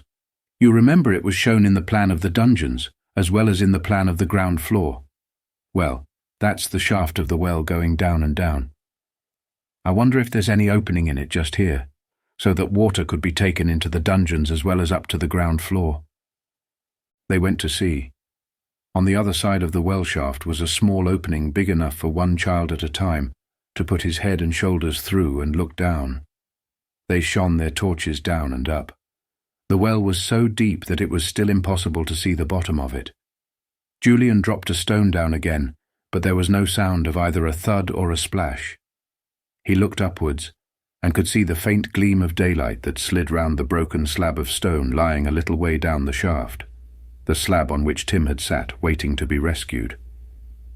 "Yes," he said, "this is the well all right. Isn't it weird? Well, now we've found the well, we know that the entrance to the dungeons isn't very far off." That cheered them all up tremendously. They held hands and hunted around in the dark, their torches making bright beams of light here and there. Anne gave a screech of excitement. "Here's the entrance. It must be because I can see faint daylight coming down." The children rounded a corner, and sure enough, there was the steep, rocky flight of steps leading upwards. Julian took a quick look round so that he might know the way to go when they came down again. He didn't feel at all certain that he would find the wooden door. They all went up into the sunshine. It was delicious to feel the warmth on their heads and shoulders after the cold air down in the dungeons. Julian looked at his watch and gave a loud exclamation. "It's 6:30! 6:30! No wonder I feel hungry. We haven't had any tea. We've been working and wandering about those dungeons for hours." "Well, let's have a kind of tea supper before we do anything else," said Dick. "I don't feel as if I've had anything to eat for about 12 months. "Well, considering you ate about twice as much as anyone else at dinner time," began Julian indignantly. Then he grinned. "I feel the same as you," he said. "Come on, let's get a really good meal. George, what about boiling a kettle and making some cocoa or something? I feel cold after all that time underground." It was fun boiling the kettle on a fire of dry sticks. It was lovely to lie about in the warmth of the evening sun and munch bread and cheese and enjoy cake and biscuits. They all enjoyed themselves thoroughly. Tim had a good meal too. He hadn't very much liked being underground and had followed the others very closely indeed, his tail well down. He had been very frightened too of the curious echoes here and there. Once he had barked, and it had seemed to Tim as if the whole of the dungeons were full of other dogs, all barking far more loudly than he could. He hadn't even dared to whine after that. But now he was happy again, eating the titbits that the children gave him, and licking George whenever he was near her. It was past 8 o'clock by the time that the children had finished their meal and tidied up. Julian looked at the others. The sun was sinking, and the day was no longer so warm. "Well," he said, "I don't know what you feel, but I don't somehow want to go down into those dungeons again today, not even for the sake of smashing in that door with the axe and opening it. I'm tired, and I don't like the thought of losing my way in those dungeons at night." The others heartily agreed with him, especially Anne, who had secretly been dreading going down again with the night coming on. The little girl was almost asleep. She was so tired out with hard work and excitement. "Come on, Anne," said George, pulling her to her feet. "Bed for you. We'll cuddle up together in the rugs on the floor of that little room, and in the morning when we wake we'll be simply thrilled to think of opening that big wooden door." All 4 children, with Tim close behind, went off to the little stone room. They curled up on their piles of rugs, and Tim crept in with George and Anne. He lay down on them, and felt so heavy that Anne had to push him off her legs. He sat himself down on her again, and she groaned, half asleep. Tim wagged his tail and thumped it hard against her ankles. Then George pulled him onto her own legs and lay there, feeling him breathe. She was very happy. She was spending the night on her island. They had almost found the ingots, she was sure. She had Tim with her, actually sleeping on her rugs. Perhaps everything would come right after all, somehow. She fell asleep. The children felt perfectly safe with Tim on guard. They slept peacefully until the morning, when Tim saw a rabbit through the broken archway leading to the little room and sped away to chase it. He awoke George as he got up from the rugs, and she sat up and rubbed her eyes. "Wake up!" she cried to the others. "Wake up, all of you! It's morning, and we're on the island." They all awoke. It was really thrilling to sit up and remember everything. Julian thought of the big wooden door at once. He would soon smash it in with his axe, he felt sure. And then what would they find? They had breakfast and ate just as much as ever. Then Julian picked up the axe they had brought and took everyone to the flight of steps.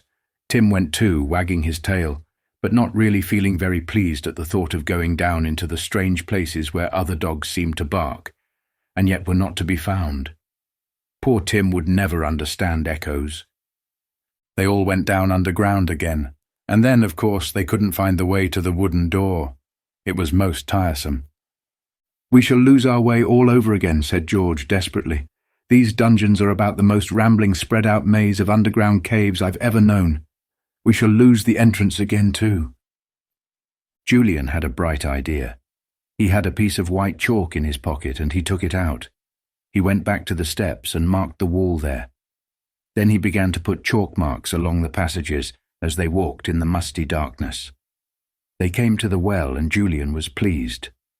"Now," he said, "whenever we come to the well we shall at least be able to find the way back to the steps, because we can follow my chalk marks. Now the thing is, which is the way next? We'll try and find it, and I'll put chalk marks along the walls here and there. But if we go the wrong way and have to come back, we'll rub out the marks and start again from the well another way." This was really a very good idea.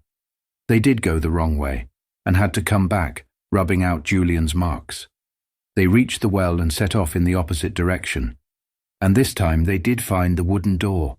There it was, stout and sturdy, its old iron nails rusty and red. The children stared at it in delight. Julian lifted his axe. Crash! He drove it into the wood and round about the keyhole, but the wood was still strong, and the axe only went in an inch or two. Julian drove it in once more. The axe hit one of the big nails and slipped a little to one side. A big splinter of wood flew out and struck poor Dick on the cheek. He gave a yell of pain. Julian jumped in alarm and turned to look at him. Dick's cheek was pouring with blood. "Something flew out of the door and hit me," said poor Dick. "It's a splinter or something."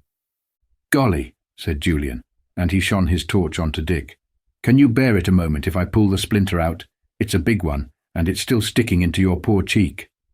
But Dick pulled it out himself. He made a face with the pain, and then turned very white.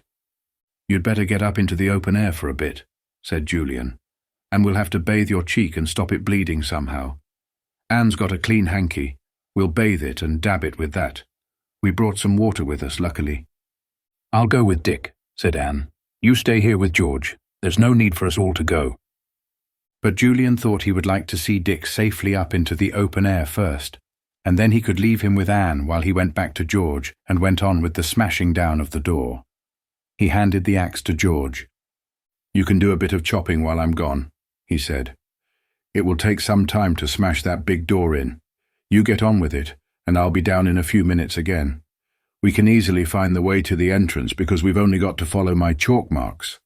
Right, said George, and she took the axe. Poor old Dick, you do look a sight. Leaving George behind with Tim, valiantly attacking the big door, Julian took Dick and Anne up to the open air. Anne dipped her hanky into the kettle of water and dabbed Dick's cheek gently. It was bleeding very much, as cheeks do, but the wound was not really very bad. Dick's colour soon came back, and he wanted to go down into the dungeons again. No, you'd better lie down on your back for a little, said Julian. I know that's good for nose bleeding, and maybe it's good for cheek bleeding too.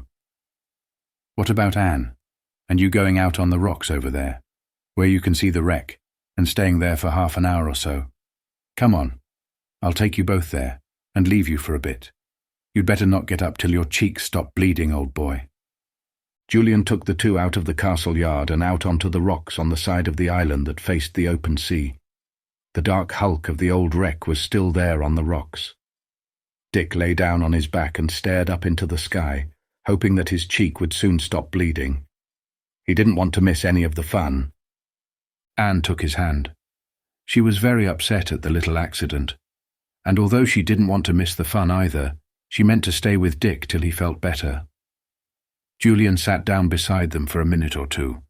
Then he went back to the rocky steps and disappeared down them.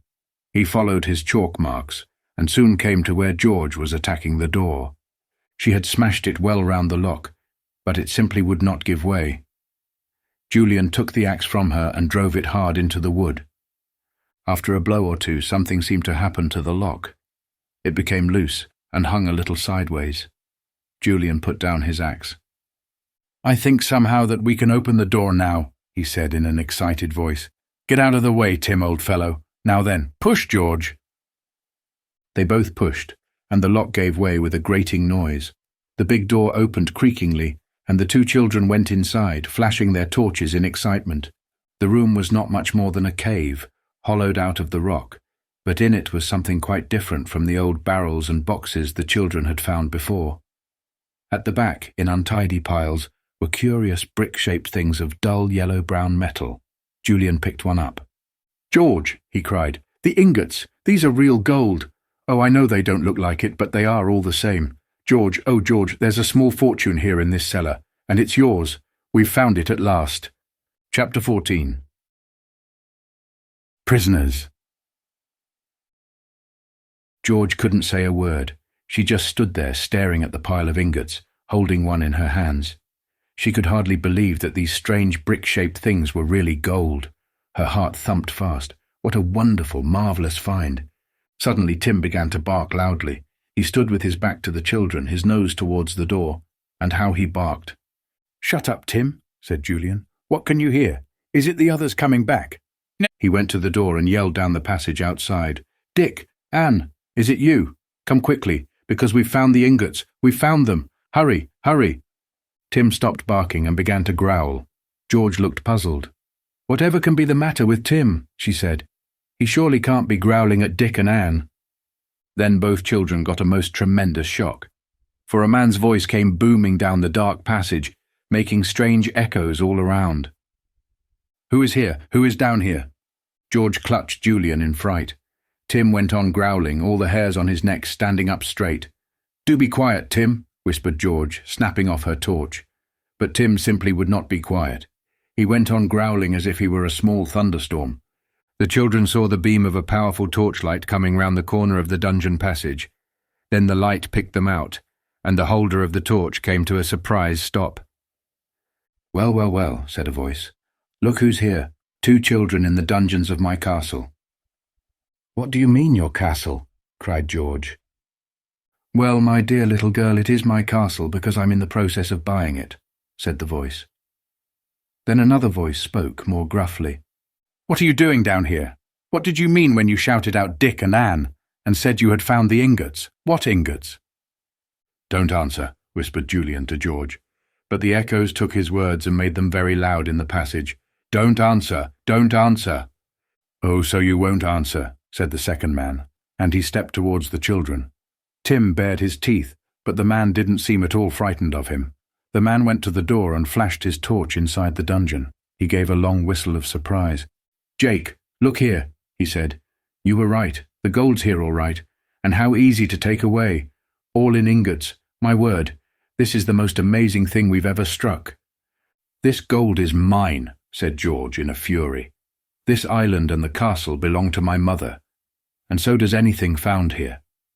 This gold was brought here and stored by my great-great-great-grandfather before his ship got wrecked. It's not yours and never will be. As soon as I get back home, I shall tell my father and mother what we've found, and then you may be sure you won't be able to buy the castle or the island. You were very clever, finding out from the map in the old box about the gold, but just not clever enough for us. We found it first."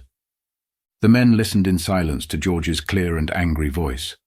One of them laughed. "You're only a child," he said. "You surely don't think you can keep us from getting our way. We're going to buy this island and everything in it, and we shall take the gold when the deeds are signed.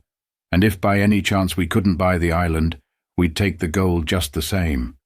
It would be easy enough to bring a ship here and transfer the ingots from here by boat to the ship. Don't worry, we shall get what we want all right." "You will not," said George, and she stepped out of the door. "I'm going straight home now, and I'll tell my father all you've said." "My dear little girl, you are not going home," said the first man, putting his hands on George and forcing her back into the dungeon. "And by the way, unless you want me to shoot this unpleasant dog of yours, call him off, will you?" George saw to her dismay that the man had a shining revolver in his hand. In fright she caught hold of Tim's collar and pulled him to her. "Be quiet, Tim," she said. "It's all right."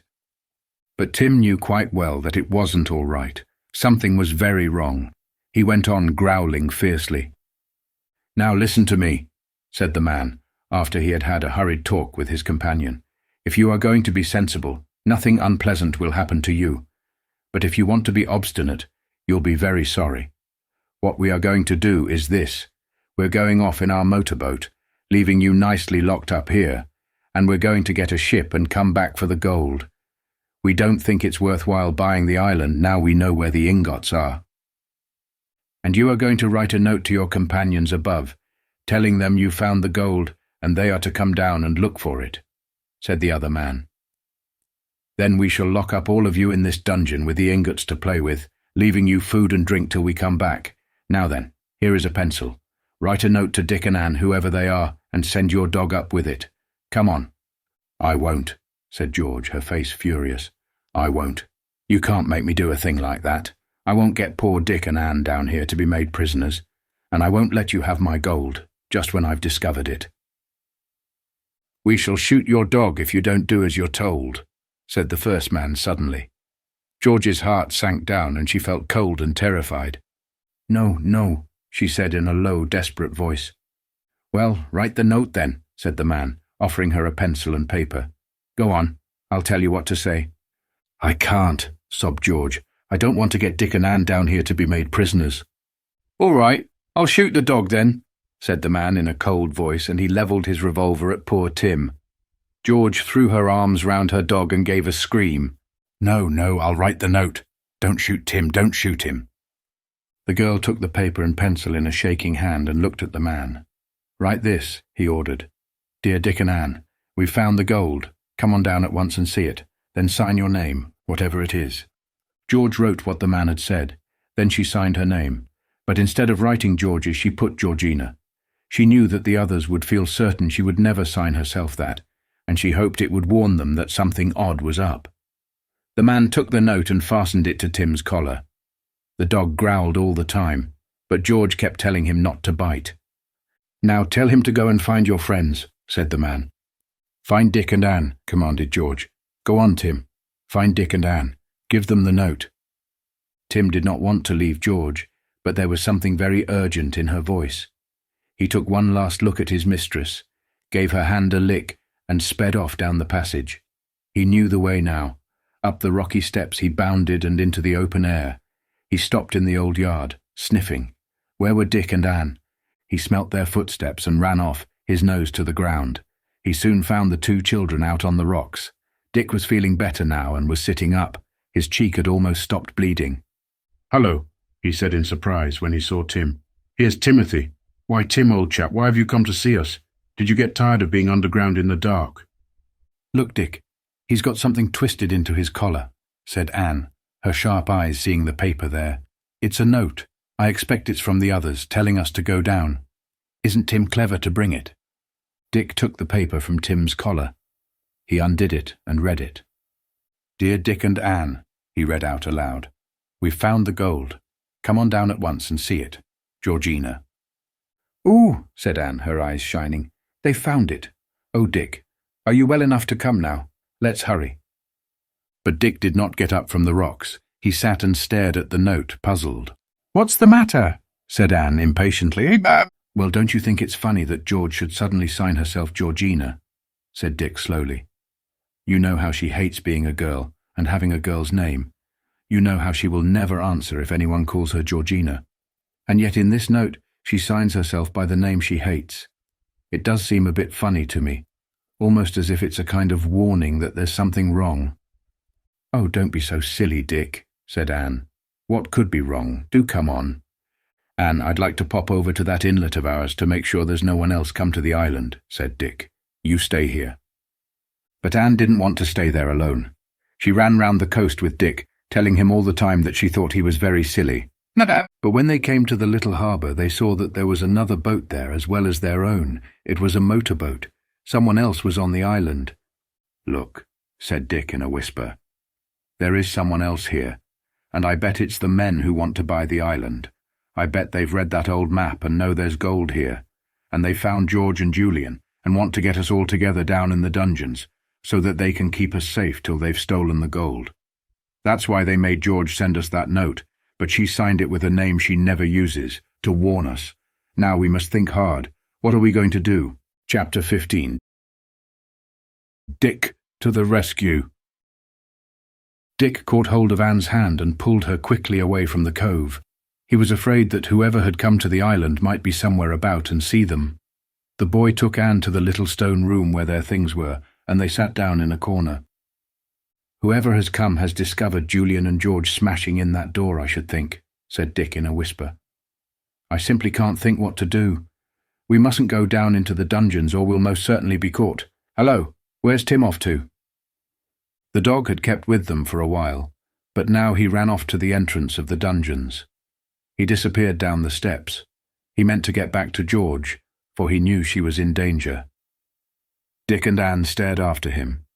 They had felt comforted while he was there, and now they were sorry he had gone. They really didn't know what to do. Then Anne had an idea. "I know," she said. "We'll row back to the land in our boat and get help." "I'd thought of that," said Dick gloomily. "But you know perfectly well we'd never know the way in and out of those awful rocks. We'd wreck the boat. I'm sure we're not strong enough either to row all the way back. Oh dear, I do wish we could think what to do." They didn't need to puzzle their brains long. The men came up out of the dungeons and began to hunt for the two children. They had seen Tim when he came back and had found the note gone, so they knew the two children had taken it, and they couldn't imagine why they had not obeyed what George had said in the note and come down to the dungeons. Dick heard their voices. He clutched hold of Anne to make her keep quiet. He saw through the broken archway that the men were going in the opposite direction. "Anne, I know where we can hide," said the boy excitedly. "Down the old well. We can climb down the ladder a little way and hide there. I'm sure no one would ever look there." Anne didn't at all want to climb down the well even a little way, but Dick pulled her to her feet and hurried her off to the middle of the old courtyard. The men were hunting around the other side of the castle. There was just time to climb in. Dick slipped aside the old wooden cover of the well and helped Anne down the ladder. She was very scared. Then the boy climbed down himself and slipped the wooden cover back again over his head, as best he could. The old stone slab that Tim had sat on when he fell down the well was still there. Dick climbed down to it and tested it. It was immovable. It's safe for you to sit on, Anne, if you don't want to keep clinging to the ladder, he whispered. So Anne sat shivering on the stone slab across the well shaft, waiting to see if they were discovered or not. They kept hearing the voices of the men, now near at hand and now far off. Then the men began to shout for them. "Dick! Anne! The others want you! Where are you? We've exciting news for you!" "Well, why don't they let Julian and George come up and tell us then?" whispered Dick. "There's something wrong. I know there is.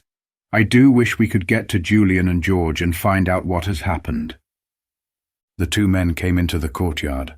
They were angry. "Where have those kids got to?" said Jake. "Their boat is still in the cove, so they haven't got away. They must be hiding somewhere. We can't wait all day for them." "Well, let's take some food and drink down to the two we've locked up," said the other man. "There's plenty in that little stone room. I suppose it's a store the children brought over.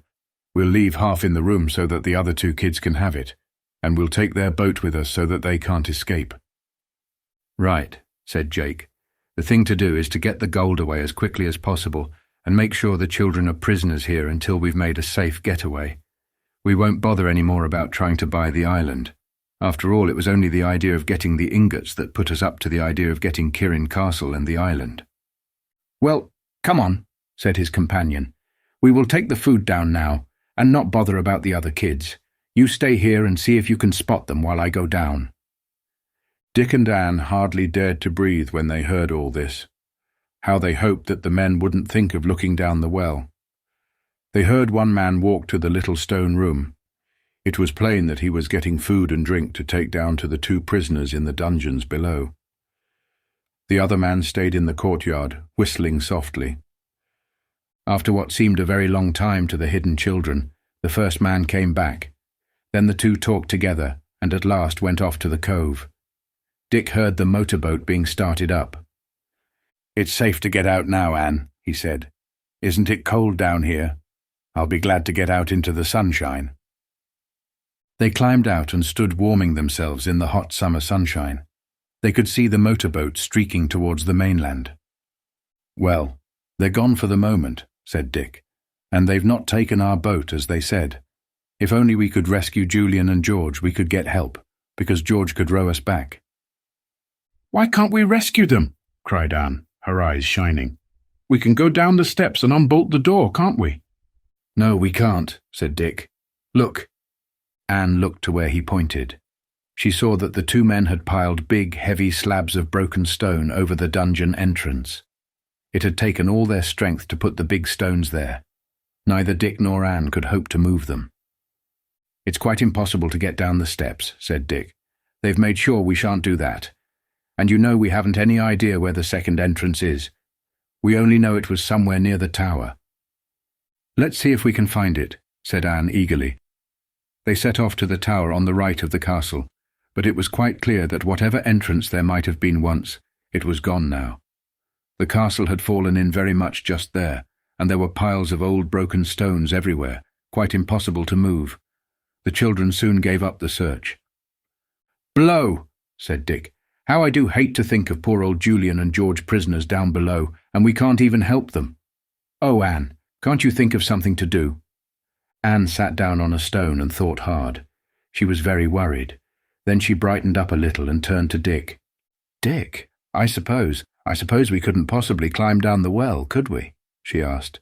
"You know it goes past the dungeons, and there's an opening on the dungeon floor from the well shaft, because don't you remember we were able to put in our heads and shoulders and look right up the well to the top? Could we get past that slab, do you think? The one that I sat on just now, that has fallen across the well?" Dick thought it all over. He went to the well and peered down it. "You know, I believe you are right, Anne," he said at last. "We might be able to squeeze past that slab. There's just about room. I don't know how far the iron ladder goes down, though." "Oh, Dick, do let's try," said Anne. "It's our only chance of rescuing the others." "Well," said Dick, "I'll try it. But not you, Anne. I'm not going to have you falling down that well. The ladder might be broken halfway down. Anything might happen. You must stay up here and I'll see what I can do." "You will be careful, won't you?" said Anne anxiously. "Take a rope with you, Dick, so that if you need one, you won't have to climb all the way up again." Good idea, said Dick. He went to the little stone room and got one of the ropes they had put there. He wound it round and round his waist. Then he went back to Anne. Well, here goes, he said in a cheerful voice. Don't worry about me. I'll be all right. Anne was rather white. She was terribly afraid that Dick might fall right down to the bottom of the well. She watched him climb down the iron ladder to the slab of stone. He tried his best to squeeze by it, but it was very difficult. At last he managed it, and after that Anne could see him no more. But she could hear him, for he kept calling up to her. Ladder's still going strong, Anne. I'm all right. Can you hear me? Yes, shouted Anne down the well, hearing her voice echo in a funny, hollow manner. Take care, Dick. I do hope the ladder goes all the way down. I think it does, yelled back Dick. Then he gave a loud exclamation. Blow! It's broken just here. Broken right off, or else it ends. I'll have to use my rope. There was a silence as Dick unwound the rope from his waist. He tied it firmly to the last but one rung of the ladder, which seemed quite strong. I'm going down the rope now, he shouted to Anne. Don't worry, I'm all right. Here I go. Anne couldn't hear what Dick said after that, for the well shaft made his words go crooked and she couldn't make out what they were. But she was glad to hear him shouting even though she didn't know what he said. She yelled down to him too, hoping he could hear her. Dick slid down the rope, holding onto it with hands, knees and feet, glad that he was so good at gym at school. He wondered if he was anywhere near the dungeons. He seemed to have gone down a long way. He managed to get out his torch. He put it between his teeth after he had switched it on, so that he might have both hands free for the rope. The light from the torch showed him the walls of the well around him. He couldn't make out if he was above or below the dungeons. He didn't want to go right down to the bottom of the well. He decided that he must have just passed the opening into the dungeon caves. He climbed back up the rope a little way and to his delight saw that he was right. The opening onto the dungeons was just by his head. He climbed up till he was level with it and then swung himself to the side of the well where the small opening was. He managed to get hold of the bricked edge and then tried to scramble through the opening into the dungeon. It was difficult, but luckily Dick was not very big. He managed it at last and stood up straight with a sigh of relief. He was in the dungeons. He could now follow the chalk marks to the room or cave where the ingots were and where he felt sure that George and Julian were imprisoned. He shone his torch on the wall. Yes, there were the chalk marks. Good. He put his head into the well opening and yelled at the top of his voice. Anne, I'm in the dungeons. Watch out that the men don't come back. Then he began to follow the white chalk marks, his heart beating fast. After a while he came to the door of the storeroom. As he had expected, it was fastened so that George and Julian couldn't get out. Big bolts had been driven home at the top and bottom, and the children inside could not possibly get out. They had tried their hardest to batter down the door, but it was no good at all. They were sitting inside the store cave, feeling angry and exhausted. The man had brought them food and drink, but they had not touched it. Tim was with them, lying down with his head on his paws, half angry with George because she hadn't let him fly at the men, as he had so badly wanted to. But George felt certain that Tim would be shot if he tried biting or snapping. Anyway, the other two had sense enough not to come down and be made prisoners too, said George. They must have known there was something funny about that note when they saw I had signed myself Georgina instead of George. I wonder what they are doing. They must be hiding. Tim suddenly gave a growl. He leapt to his feet and went to the closed door, his head on one side. He had heard something, that was certain. I hope it's not those men back again already, said George. Then she looked at Tim in surprise, flashing her torch onto him. He was wagging his tail. A great bang at the door made them all jump out of their skins. Then came Dick's cheerful voice. Hi, Julian. Hi, George. Are you here? Woof, barked Tim joyfully and scratched at the door. Dick, open the door, yelled Julian in delight. Quick, open the door. Chapter 16. A plan and a narrow escape. Dick unbolted the door at the top and bottom and flung it open. He rushed in and thumped George and Julian happily on the back. Hello, he said. How does it feel to be rescued? Fine, cried Julian, and Tim barked madly round them. George grinned at Dick. "Good work," she said. "What happened?" Dick told them in a few words all that had happened. When he related how he had climbed down the old well, George and Julian could hardly believe their ears. Julian slipped his arm through his younger brother's. "You're a brick," he said. "A real brick. Now quick! What are we going to do?" "No. "Well, if they've left us our boat, I'm going to take us all back to the mainland as quickly as possible," said George. "I'm not playing about with men who brandish revolvers all the time. Come on, up the well we go and find the boat." They ran to the well shaft and squeezed through the small opening one by one. Up the rope they went and soon found the iron ladder. Julian made them go up one by one in case the ladder wouldn't bear the weight of all three at once. It really wasn't very long before they were all up in the open air once more, giving Anne hugs and hearing her exclaim gladly, with tears in her eyes, how pleased she was to see them all again. "Now come on," said George after a minute. "Off to the boat, quick! Those men may be back at any time." They rushed to the cove. There was their boat, lying where they had pulled it, out of reach of the waves. But what a shock for them! "They've taken the oars," said George in dismay. "The beasts! They know we can't row the boat away without oars. They were afraid you and Anne might row off, Dick, so instead of bothering to tow the boat behind them, they just grabbed the oars. Now we're stuck. We can't possibly get away." It was a great disappointment. The children were almost ready to cry. After Dick's marvelous rescue of George and Julian, it had seemed as if everything was going right. And now suddenly things were going wrong again. "We must think this out," said Julian, sitting down where he could see at once if any boat came in sight. "The men have gone off, probably to get a ship from somewhere in which they can put the ingots and sail away. They won't be back for some time, I should think, because you can't charter a ship all in a hurry, unless, of course, they've got one of their own. And in the meantime, we can't get off the island to get help, because they've got our oars," said George. "We can't even signal to any passing fishing boat, because they won't be out just now. The tide's wrong. It seems as if all we've got to do is wait here patiently till the men come back and take my gold. And we can't stop them.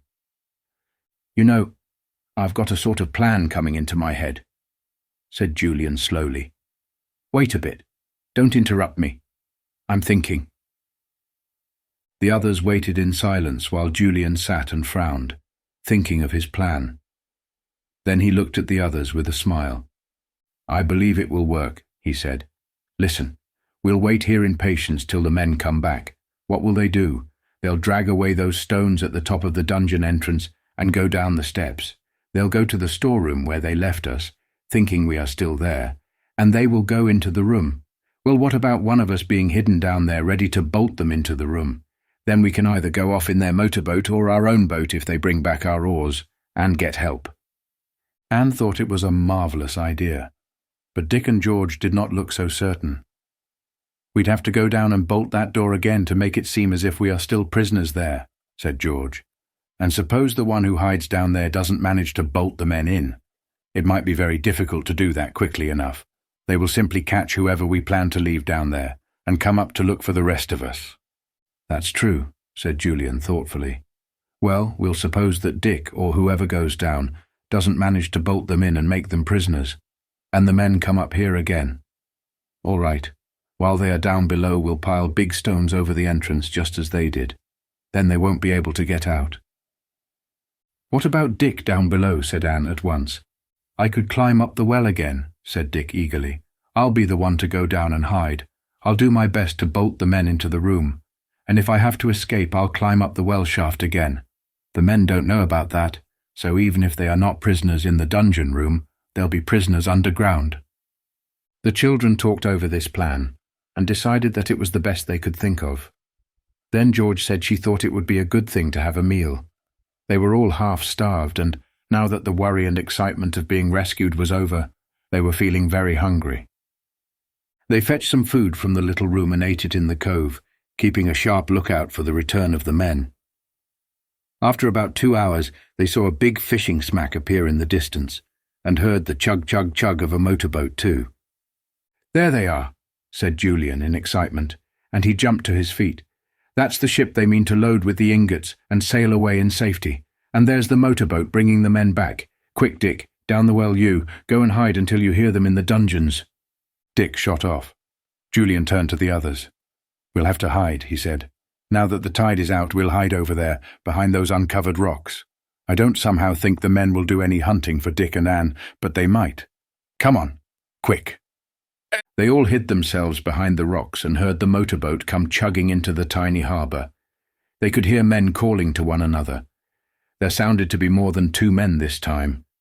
Then the men left the inlet and went up the low cliff towards the ruined castle. Julian crept behind the rocks and peeped to see what the men were doing. He felt certain they were pulling away the slabs of stone that had been piled on top of the entrance to prevent Dick and Anne going down to rescue the others. "George, come on," called Julian in a low tone. "I think the men have gone down the steps into the dungeons now. We must go and try to put those big stones back. Quick!" George, Julian and Anne ran softly and swiftly to the old courtyard of the castle. They saw that the stones had been pulled away from the entrance to the dungeons. The men had disappeared.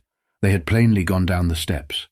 The 3 children did their best to tug at the heavy stones to drag them back, but their strength was not the same as that of the men, and they could not manage to get any very big stones across. They put 3 smaller ones, and Julian hoped the men would find them too difficult to move from below. "If only Dick has managed to bolt them into that room," he said to the others. "Come on, back to the well now. Dick will have to come up there, because he won't be able to get out of the entrance." They all went to the well. Dick had removed the old wooden cover, and it was lying on the ground. The children leaned over the hole of the well and waited anxiously. What was Dick doing? They could hear nothing from the well, and they longed to know what was happening. There was plenty happening down below. The 2 men and another had gone down into the dungeons, expecting, of course, to find Julian, George and the dog still locked up in the storeroom with the ingots. They passed the well shaft, not guessing that an excited small boy was hidden there, ready to slip out of the opening as soon as they had passed. Dick heard them pass. He slipped out of the well opening and followed behind quietly, his feet making no sound.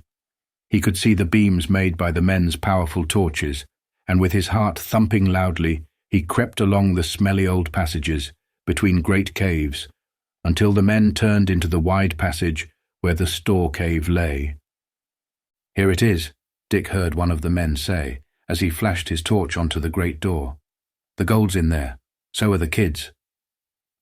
The men unbolted the door at top and bottom. Dick was glad that he had slipped along to bolt the door, for if he hadn't done that before the men had come, they would have known that Julian and George had escaped, and would have been on their guard. The man opened the door and stepped inside. The second man followed him. Dick crept as close as he dared, waiting for the third man to go in too. Then he meant to slam the door and bolt it. The first man swung his torch round and gave a loud exclamation. "The children are gone! How strange! Where are they?" 2 of the men were now in the cave, and the third stepped in at that moment. Dick darted forward and slammed the door. It made a crash that went echoing round and round the caves and passages. Dick fumbled with the bolts, his hand trembling. They were stiff and rusty. The boy found it hard to shoot them home in their sockets, and meanwhile the men were not idle. As soon as they heard the door slam, they spun round. The third man put his shoulder to the door at once and heaved hard. Dick had just got one of the bolts almost into its socket. Then all 3 men forced their strength against the door, and the bolt gave way. Dick stared in horror. The door was opening. He turned and fled down the dark passage. The men flashed their torches on and saw him. They went after the boy at top speed. Dick fled to the well shaft. Fortunately, the opening was on the opposite side, and he could clamber into it without being seen in the light of the torches. The boy only just had time to squeeze through into the shaft before the 3 men came running by. Not one of them guessed that the runaway was squeezed into the well shaft they passed. Indeed, the men did not even know that there was a well there. Trembling from head to foot, Dick began to climb the rope he had left dangling from the rungs of the iron ladder. He undid it when he reached the ladder itself, for he thought that perhaps the men might discover the old well and try to climb up later. They would not be able to do that if there was no rope dangling down. The boy climbed up the ladder quickly and squeezed round the stone slab near the top. The other children were there, waiting for him. They knew at once by the look on Dick's face that he had failed in what he had tried to do. They pulled him out quickly. "It was no good," said Dick, panting with his climb. "I couldn't do it. They burst the door open just as I was bolting it and chased me. I got into the shaft just in time." "They're trying to get out of the entrance now," cried Anne suddenly. "Quick, what shall we do? They'll catch us all." "To the boat," shouted Julian, and he took Anne's hand to help her along. "Come along. It's our only chance. The men will perhaps be able to move those stones." The 4 children fled down the courtyard. George darted into the little stone room as they passed it and caught up an axe. Dick wondered why she bothered to do that. Tim dashed along with them, barking madly. They came to the cove. Their own boat lay there without oars. The motorboat was there too. George jumped into it and gave a yell of delight. "Here are our oars," she shouted. "Take them, Julian. I've got a job to do here. Get the boat down to the water, quick." Julian and Dick took the oars. Then they dragged their boat down to the water, wondering what George was doing. All kinds of crashing sounds came from the motorboat. George, buck up! The men are out!" suddenly yelled Julian.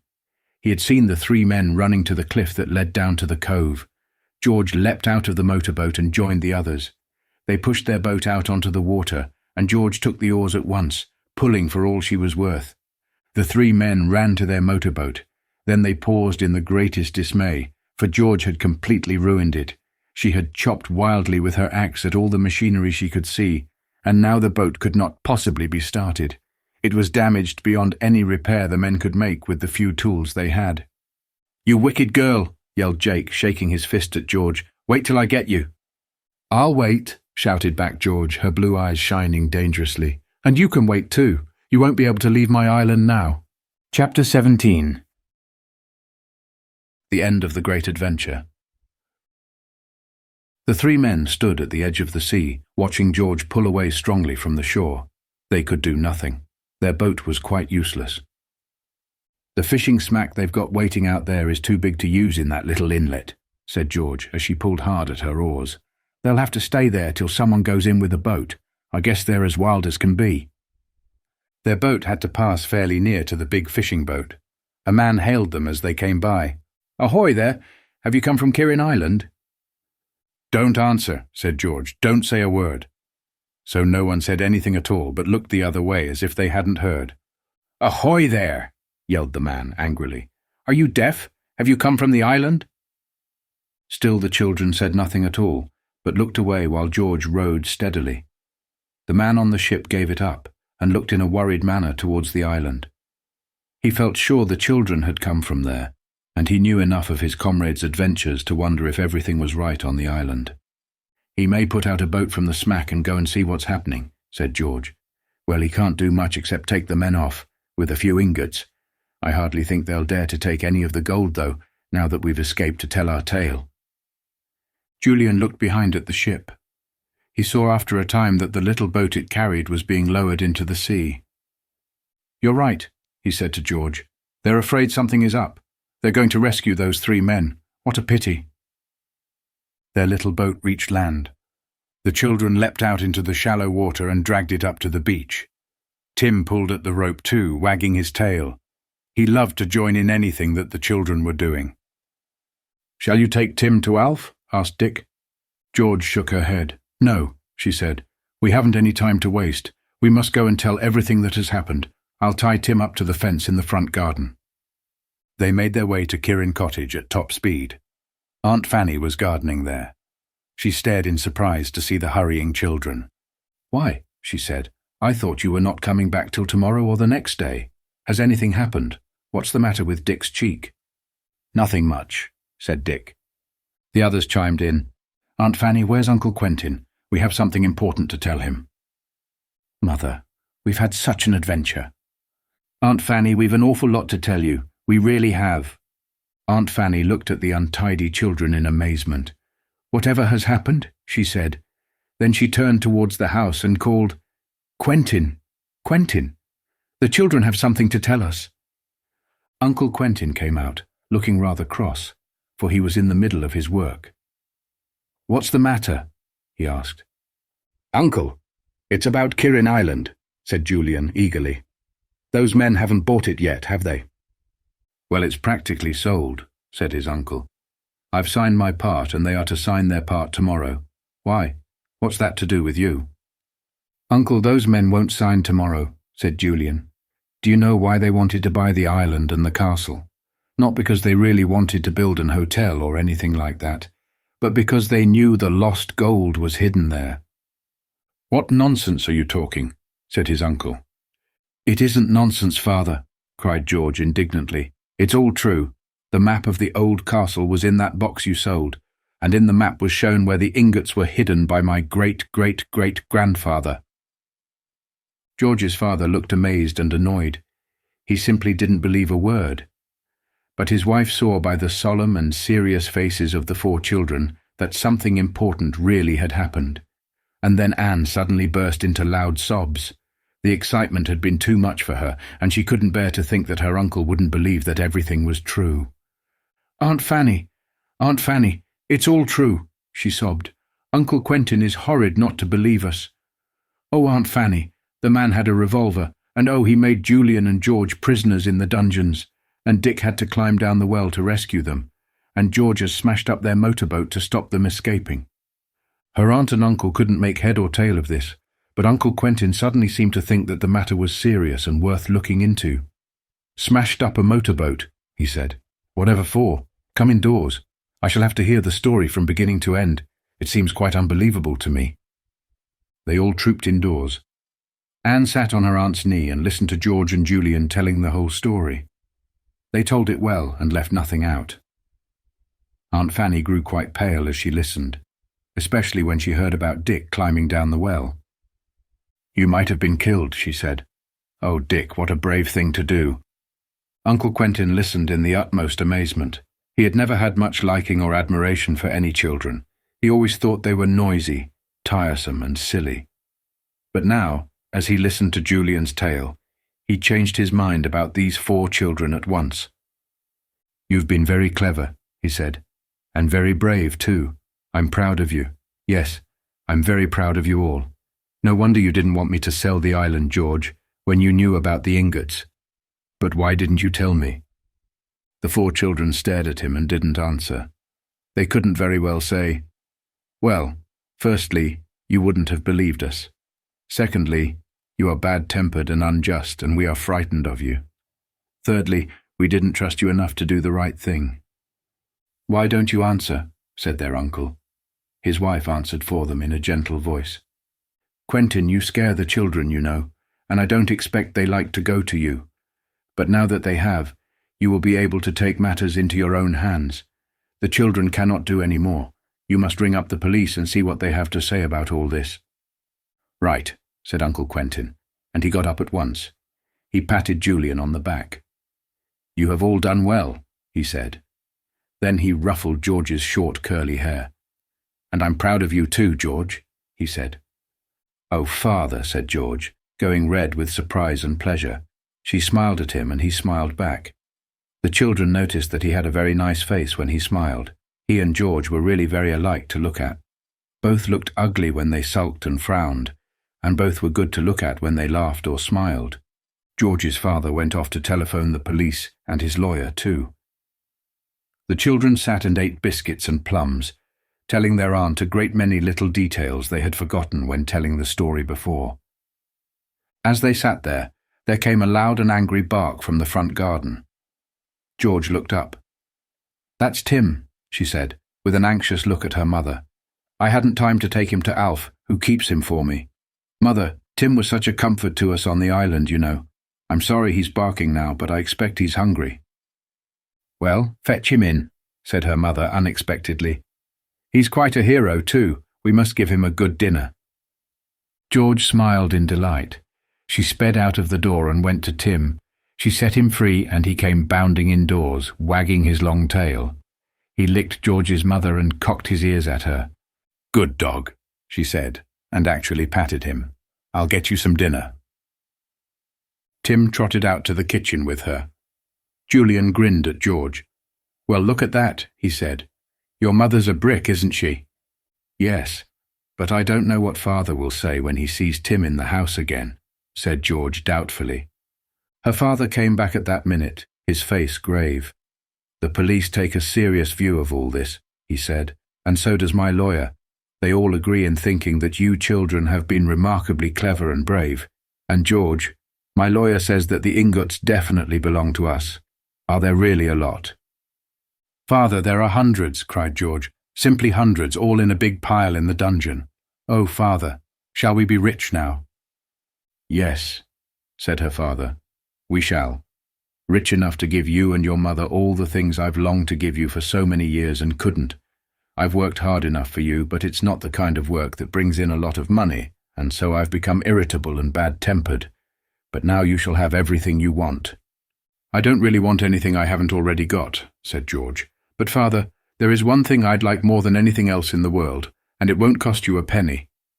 "You shall have it, my dear," said her father, slipping his arm around George, much to her surprise. "Just say what it is, and even if it costs £100, you shall have it." Just then there came the pattering of big feet down the passage to the room they were in. A big hairy head pushed itself through the door and looked inquiringly at everyone there. It was Tim, of course. Uncle Quentin stared at him in surprise. "Why, isn't that Tim?" he asked. "Hello, Tim." "Father, Tim is the thing I want most in all the world," said George, squeezing her father's arm. "You can't think what a friend he was to us on the island, and he wanted to fly at those men and fight them. Oh, Father, I don't want any other present. I only want to keep Tim and have him here for my very own. We could afford to give him a proper kennel to sleep in now, and I'd see that he didn't disturb you. I really would." "Well, of course you can have him," said her father. And Tim came right into the room at once, wagging his tail, looking for all the world as if he had understood every word that had been said. He actually licked Uncle Quentin's hand. Anne thought that was very brave of him. But Uncle Quentin was quite different now. It seemed as if a great weight had been lifted off his shoulders. They were rich now. George could go to a good school, and his wife could have the things he had so much wanted her to have. And he would be able to go on with the work he loved without feeling that he was not earning enough to keep his family in comfort. He beamed round at everyone, looking as jolly a person as anyone could wish. George was overjoyed about Tim. She flung her arms round her father's neck and hugged him, a thing she had not done for a long time. He looked astonished but very pleased. "Well, well," he said, "this is all very pleasant. Hello, is this the police already?" It was. They came up to the door and had a few words with Uncle Quentin. Then one stayed behind to take down the children's story in his notebook, and the others went off to get a boat to the island. The men had gone from there. The boat from the fishing smack had fetched them away. And now both ship and boat had disappeared. The motorboat was still there, quite unusable. The inspector looked at it with a grin. "Fierce young lady, isn't she, that Miss Georgina?" he said. "Done this job pretty well. No one could get away in this boat. We'll have to get it towed into harbour." The police brought back with them some of the ingots of gold to show Uncle Quentin. They had sealed up the door of the dungeon so that no one else could get in until the children's uncle was ready to go and fetch the gold. Everything was being done thoroughly and properly, though far too slowly for the children. They had hoped that the men would have been caught and taken to prison, and that the police would bring back the whole of the gold at once. They were all very tired that night, and didn't make any fuss at all when their aunt said that they must go to bed early. They undressed, and then the boys went to eat their supper in the girls' bedroom.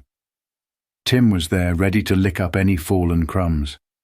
"Well, I must say we've had a wonderful adventure," said Julian sleepily. "In a way, I'm sorry it's ended, though at times I didn't enjoy it very much, especially when you and I, George, were prisoners in that dungeon. That was awful." George was looking very happy as she nibbled her gingerbread biscuits. She grinned at Julian. "And to think I hated the idea of you all coming here to stay," she said. "I was going to be such a beast to you. I was going to make you wish you were all home again. And now the only thing that makes me sad is the idea of you going away, which you will do, of course, when the holidays end. And then, after having 3 friends with me, enjoying adventures like this, I'll be all on my own again. I've never been lonely before, but I know I shall be now." "No, you won't," said Anne suddenly. "You can do something that will stop you being lonely ever again." "What?" said George in surprise. You can ask to go to the same boarding school as I go to, said Anne. It's such a lovely one, and we're allowed to keep our pets, so Tim could come too. Gracious, could he really? Said George, her eyes shining. Well, I'll go then. I always said I wouldn't, but I will because I see now how much better and happier it is to be with others than all by myself, and if I can have Tim, well, that's simply wonderful. You'd better go back to your own bedroom now, boys, said Aunt Fanny, appearing at the doorway. Look at Dick, almost dropping with sleep. Well, you should all have pleasant dreams tonight, for you've had an adventure to be proud of. George, is that Tim under your bed? Well, yes it is, Mother, said George, pretending to be surprised. Dear me, Tim, what are you doing here? Tim crawled out and went over to George's mother. He lay flat on his tummy and looked up at her most appealingly out of his soft brown eyes. Do you want to sleep in the girls' room tonight? Said George's mother with a laugh. All right, just for once. Mother, yelled George, overjoyed. Oh, thank you, thank you, thank you. How did you guess that I just didn't want to be parted from Tim tonight? Oh, Mother, Tim, you can sleep on the rug over there. 4 happy children snuggled down into their beds. Their wonderful adventure had come to a happy end. They had plenty of holidays still in front of them, and now that Uncle Quentin was no longer poor, he would give them the little presents he wanted to.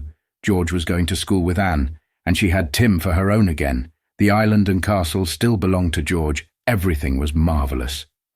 I'm so glad Kirrin Island wasn't sold, George, said Anne sleepily. I'm so glad it still belongs to you. It belongs to 3 other people too, said George. It belongs to me, and to you and Julian and Dick. I've discovered that it's fun to share things. So tomorrow I'm going to draw up a deed, or whatever it's called, and put in it that I give you and the others a 1/4 share each. Kirrin Island and castle shall belong to us all. Oh, George, how lovely, said Anne, delighted. Won't the boys be pleased? I do feel so hurt. But before she could finish, the little girl was asleep. So was George. In the other room, the 2 boys slept too, dreaming of ingots and dungeons and all kinds of exciting things. Only one person was awake, and that was Tim. He had one ear up and was listening to the children's breathing. As soon as he knew they were asleep, he got up quietly from his rug. He crept softly over to George's bed. He put his front paws up and sniffed at the sleeping girl. Then with a bound he was on the bed and snuggled himself down into the crook of her legs. He gave a sigh and shut his eyes. The 4 children might be happy, but Tim was happiest of all. Oh, Tim, murmured George, half waking up as she felt him against her. Oh, Tim, you mustn't, but you do feel so nice. Tim, we'll have other adventures together, the 5 of us, won't we? They will, but that's another story. The end.